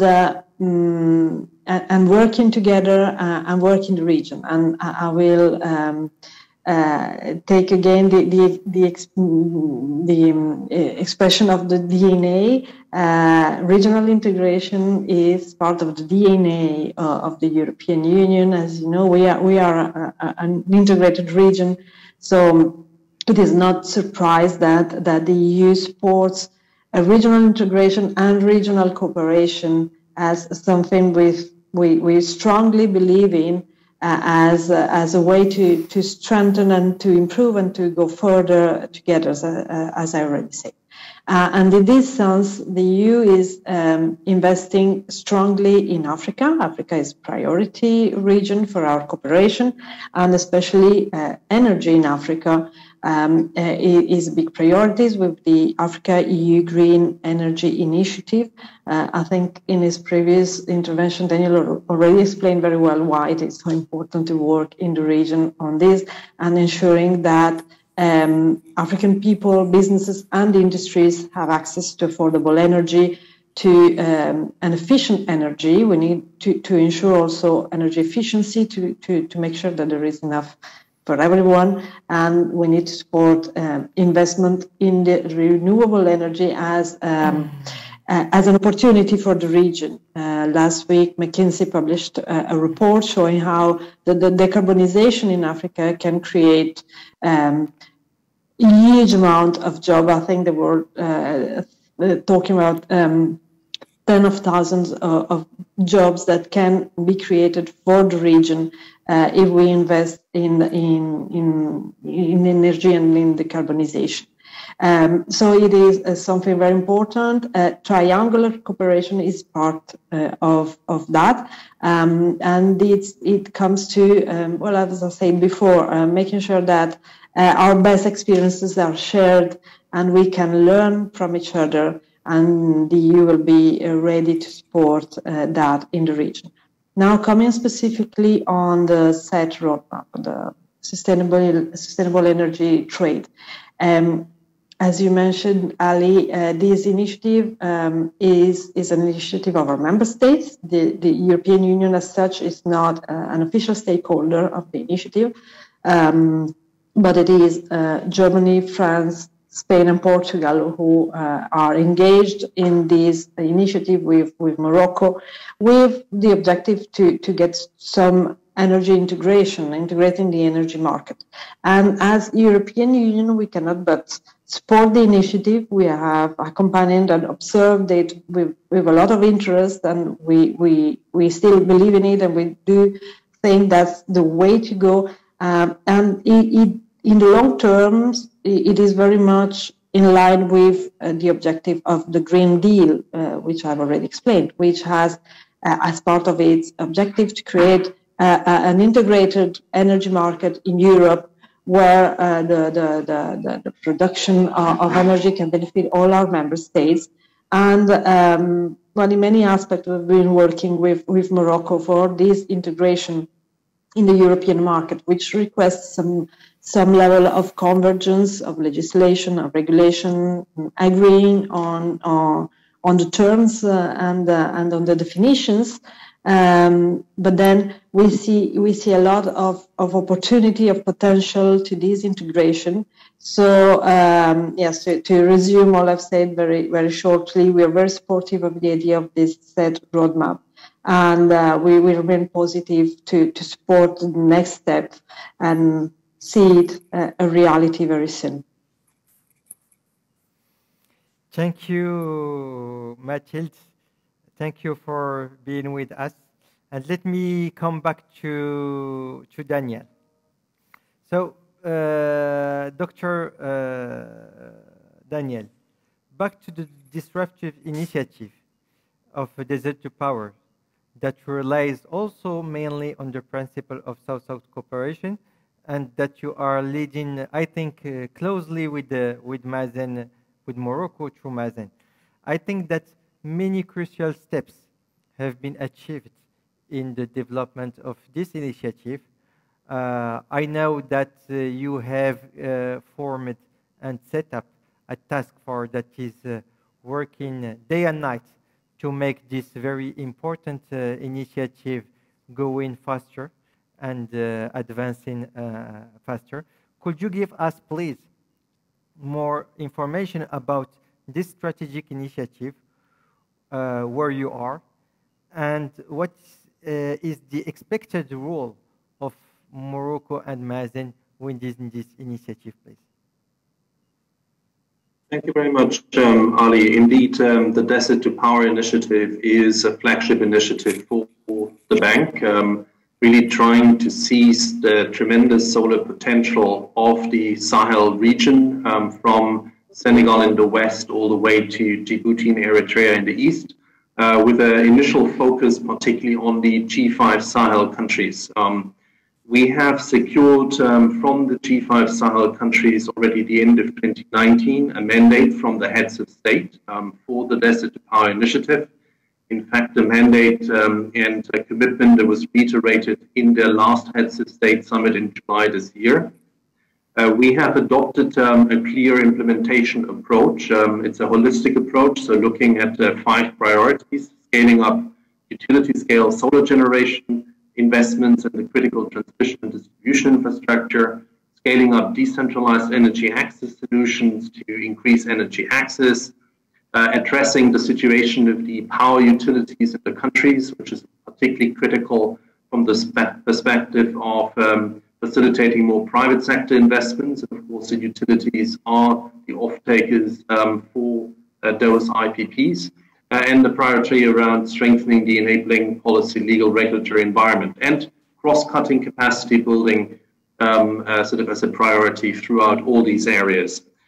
We have developed with the countries, and that's always, from my perspective, very important, clear plans. So we developed national desert to power roadmaps.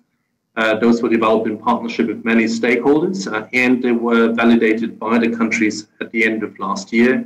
Those set out the targets at the national level. They identified priority actions and have also identified an initial set of priority projects. So we were able in that context for the G5 Sahel to identify over 85 priority projects that, if implemented, would lead, just one example, to over 2 gigawatts of solar generation capacity and will require at least $3 billion in terms of investment. We've also just recently in a ministerial meeting with the Daniel, Sahel, this amount of investment, is it limited to the solar capacity, or does it include also the infrastructure, electrical infrastructure that is needed to evacuate electricity? It also, I mean, this is referring specifically to those initial 85 projects that were identified, and those projects are not only generation projects, they're also projects in the other 4 priority areas. And sort of our estimate is that these projects alone will require at least $3 billion in terms of investments.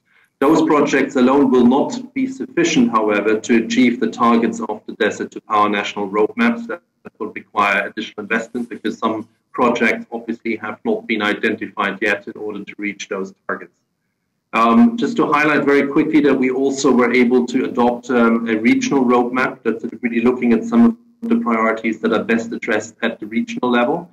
For example, some of the critical regional interconnections. For example, one concrete example, we're working with the G5 Sahel, with the West African Power Pool on feasibility work for a Sahel transmission backbone that would connect all the G5 Sahel countries and would be a key route to evacuate some of the generation capacity, particularly from the regional solar parks that are under development, but in the context of the West African Power Pool. We've also, as you mentioned it, established implementation structure. We have a dedicated task force hosted by the bank, but very much a partnership with other institutions. And in this context, particularly like also to highlight the support that is being provided by Mazen, who's dedicated a resource to work with the task force on a full-time basis. We have established a steering committee, which is chaired by the chairman, by the CEO of Mazen, given the tremendous, of course, experience that he has and that Morocco has in building up solar generation capacity. But it's a steering committee that includes many partners, including, for example, IRENA, just to mention one. And we've also working with dedicated national country focal points and implementation structures that are under development at the country level. One of the key priorities that we've been placing a lot of emphasis on is on the aspect of resource mobilization. One aspect there is project preparation. I mentioned those number of projects that have been identified. When analyzing these projects in detail, it became very clear that more than 2/3 of these projects are still very early stage. So there's a lot of project preparation support required to bring them to a stage where financing institutions can then invest in. So we're mobilizing project preparation sources from different facilities. For example, we approved in December last year a large-scale TA program from our Sustainable Energy Fund for Africa to help with some of the critical project preparation and, for example, grid integration studies in the G5 Sahel countries. We're also working on mobilizing sort of larger pools of concessional finance. And in that context, I'm very pleased to mention that we secured last week the approval from the Green Climate Fund for the Desert to Power Sahel G5 financing facility, which will include $150 million of concessional resources from the Green Climate Fund that will be blended with the bank's resources, but also resources from other partners with a perspective of scaling up solar generation capacity in the G5 Sahel. So just to highlight that, as I mentioned, Mazen has been from the start a strategic partner in this initiative. He is supporting the various activities, and we are also looking in that context into ways of how that expertise that Mazen has in terms of developing these type of projects can be made available to the Sahel countries in the context of desert to power. So there are already a number of initial activities ongoing. We hope to scale these up going forward in that partnership with Mazen. Let me stop here, but happy to come back if there are any follow-up questions. Thank you, Daniel. I think with your intervention and the intervention of Dr. Mansour, we now have two important personalities that are kind of recognizing the Moroccan and Mazen expertise, and that are working with Mazen to capitalize in it in order to accelerate the dynamic of access to energy in LDCs and ODCs and mainly of Africa. So it gives me also a good transition to ask my question to Mr. Amjad Abdullah. So Mr. Amjad, you are aware that Morocco and Ethiopia have launched under the UN Climate Action Summit in 2019 a disruptive initiative that is called Coalition for Sustainable Electricity or Energy Access for LDCs and ODCs. And this coalition, it's the first time in the history of UN that two southern countries are partnering together to design a southern initiative made by southern countries for southern countries. And IRENA has formalized its engagement in the advisory board of its initiative. And I think that you are expected to play a major role in the development of the Secretariat and the roadmap or specific actions within this initiative. This, in addition to the cooperation agreement that you have signed with Morocco, lastly, could you tell us how do you see the development of the South-South cooperation, and more precisely, how do you see the development of ties and links between you and Morocco to accelerate the energy transition? Thank you very much, Ali. That is correct. Yes, we have recently signed the MOU, and Morocco, fortunately, happens to be one of the pioneering countries with IRENA that has signed a strategic engagement agreement. Of course, before I directly answer to your question, let me also highlight the key four broad areas of the agreement. That is to accelerate the deployment of renewable energy with a focus on the dissemination and use of analysis on socioeconomic benefits, with an emphasis on the development of new value chains, job creation, very important, at the national level, and lessons learned on the wider region. Of course, facilitating the deployment of renewable energy technologies and solutions for deep decarbonization, including technology and market outlook studies on the production of green hydrogen by providing a platform for peer-to-peer exchange and facilitate potential collaboration with the private sector to conduct research and development. Strengthen policies and regulations, obviously mainly with the private sector. The agreement will pave the way forward for increased finance and investments in renewable energy, including climate finance, through development of solid project pipelines, support for project preparation, for improved bankability and facilitation of access to finance, including in the context of sustainable energy access, and climate investment platform. Obviously, Ali, you mentioned a very important point that you know, one of the main events of the United Nations in 2019, Morocco and Ethiopia jointly launched this initiative, and IRENA is very pleased to be part of the advisory panel. And IRENA stands ready to support the lubrication of this initiative as well. Just to include, just to mention that IRENA, through the SIDS Lighthouse Partnership, is also acting as the enabler for the Small Island Development States Compact that was also submitted. So IRENA adds a lot of value. So I'm more than happy to be part of that. And IRENA's convening power, we can use it, I'm sure.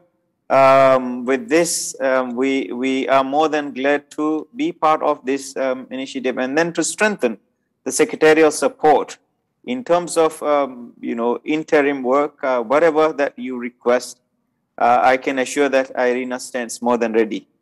As you mentioned again earlier, the government, the agreement also will facilitate the South-South cooperation through expert exchange, knowledge sharing, strengthen regional initiatives, including in the context of the collaborative framework. Of course, specific on the Coalition for Sustainable Energy Access, climate investment funds, IRENA will also support capacity development, knowledge exchange, to mention some of these.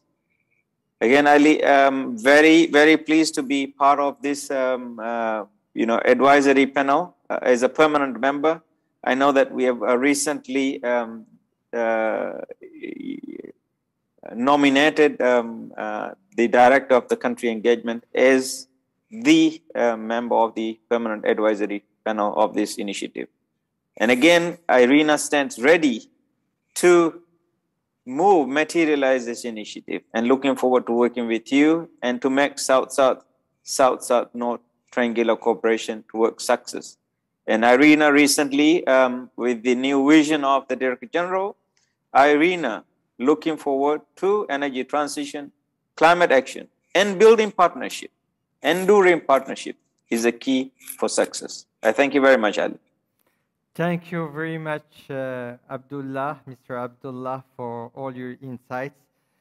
I think that I cannot conclude this this very important panel without allowing me to ask Dr. Mansour if you can yourself conclude this panel, sharing with us maybe what could be the key success factors to further develop South-South cooperation, and what you are expecting during the next decade in terms of achievements in the field of renewable energy among your member states.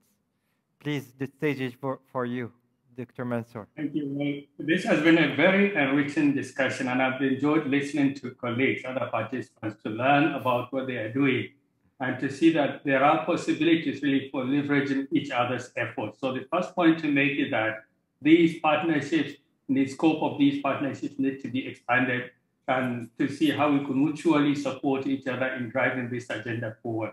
I particularly noted some of the very exciting and high-level initiatives that are being led by the African Development Bank, and I see already potential for collaboration, particularly on the Sahel initiative, where we are working in parallel with the UN now to see what we could come up with. In fact, it's something I've been working on to try to get other Arab Coordination Group members involved in an initiative for the development of the Sahel, and that features areas related to what we've been discussing. So that pooling, in fact, renewable energy comes tops, and that I can show you about it. This is what we've been working on this morning. So it's really music to my ears to know that we could scale up our efforts, we could pool, leverage, and exploit synergies and complementarities in what we're doing. It's also gratifying to note that this agenda is gaining a foothold in terms of really its acceptability among our member countries. And I think that's a key lesson to learn, that our member countries, they have to own these initiatives that we are pushing forward. And for me, we need to invest a lot more effort in getting them to be in the driver's seat in driving some of these initiatives. The third thing is to really see how we can showcase some of the ongoing and promising initiatives and to encourage the crowding in of other parties, private sector in particular, to see how they could get involved in this. I see that really there's a tremendous potential to have these arrangements on a win-win basis and take them forward for the benefit of our member countries. And again, as was highlighted and flagged by African Development Bank colleague, leveraging is key, both leveraging of resources, leveraging of knowledge, expertise and experience, and tapping into the private sector, the rich experiences of the private sector would be quite beneficial in this regard. So these are just a few remarks, preliminary reaction to this, but a lot to digest certainly, and I want to thank you for giving us this opportunity, and also want to really appreciate all the partners involved with the Islamic Development Bank in pushing forward this agenda of cooperation to support renewable energy development in our member countries. Thank you. Thank you for this wonderful mot de la fin, as we say. And thank you, ladies and gentlemen, for having followed us. And looking forward to seeing you on another opportunity. I hope to see you, Mr. Amjad, Mr. Daniel, and Mr. Mansour very rapidly, physically. So bye-bye. Thanks.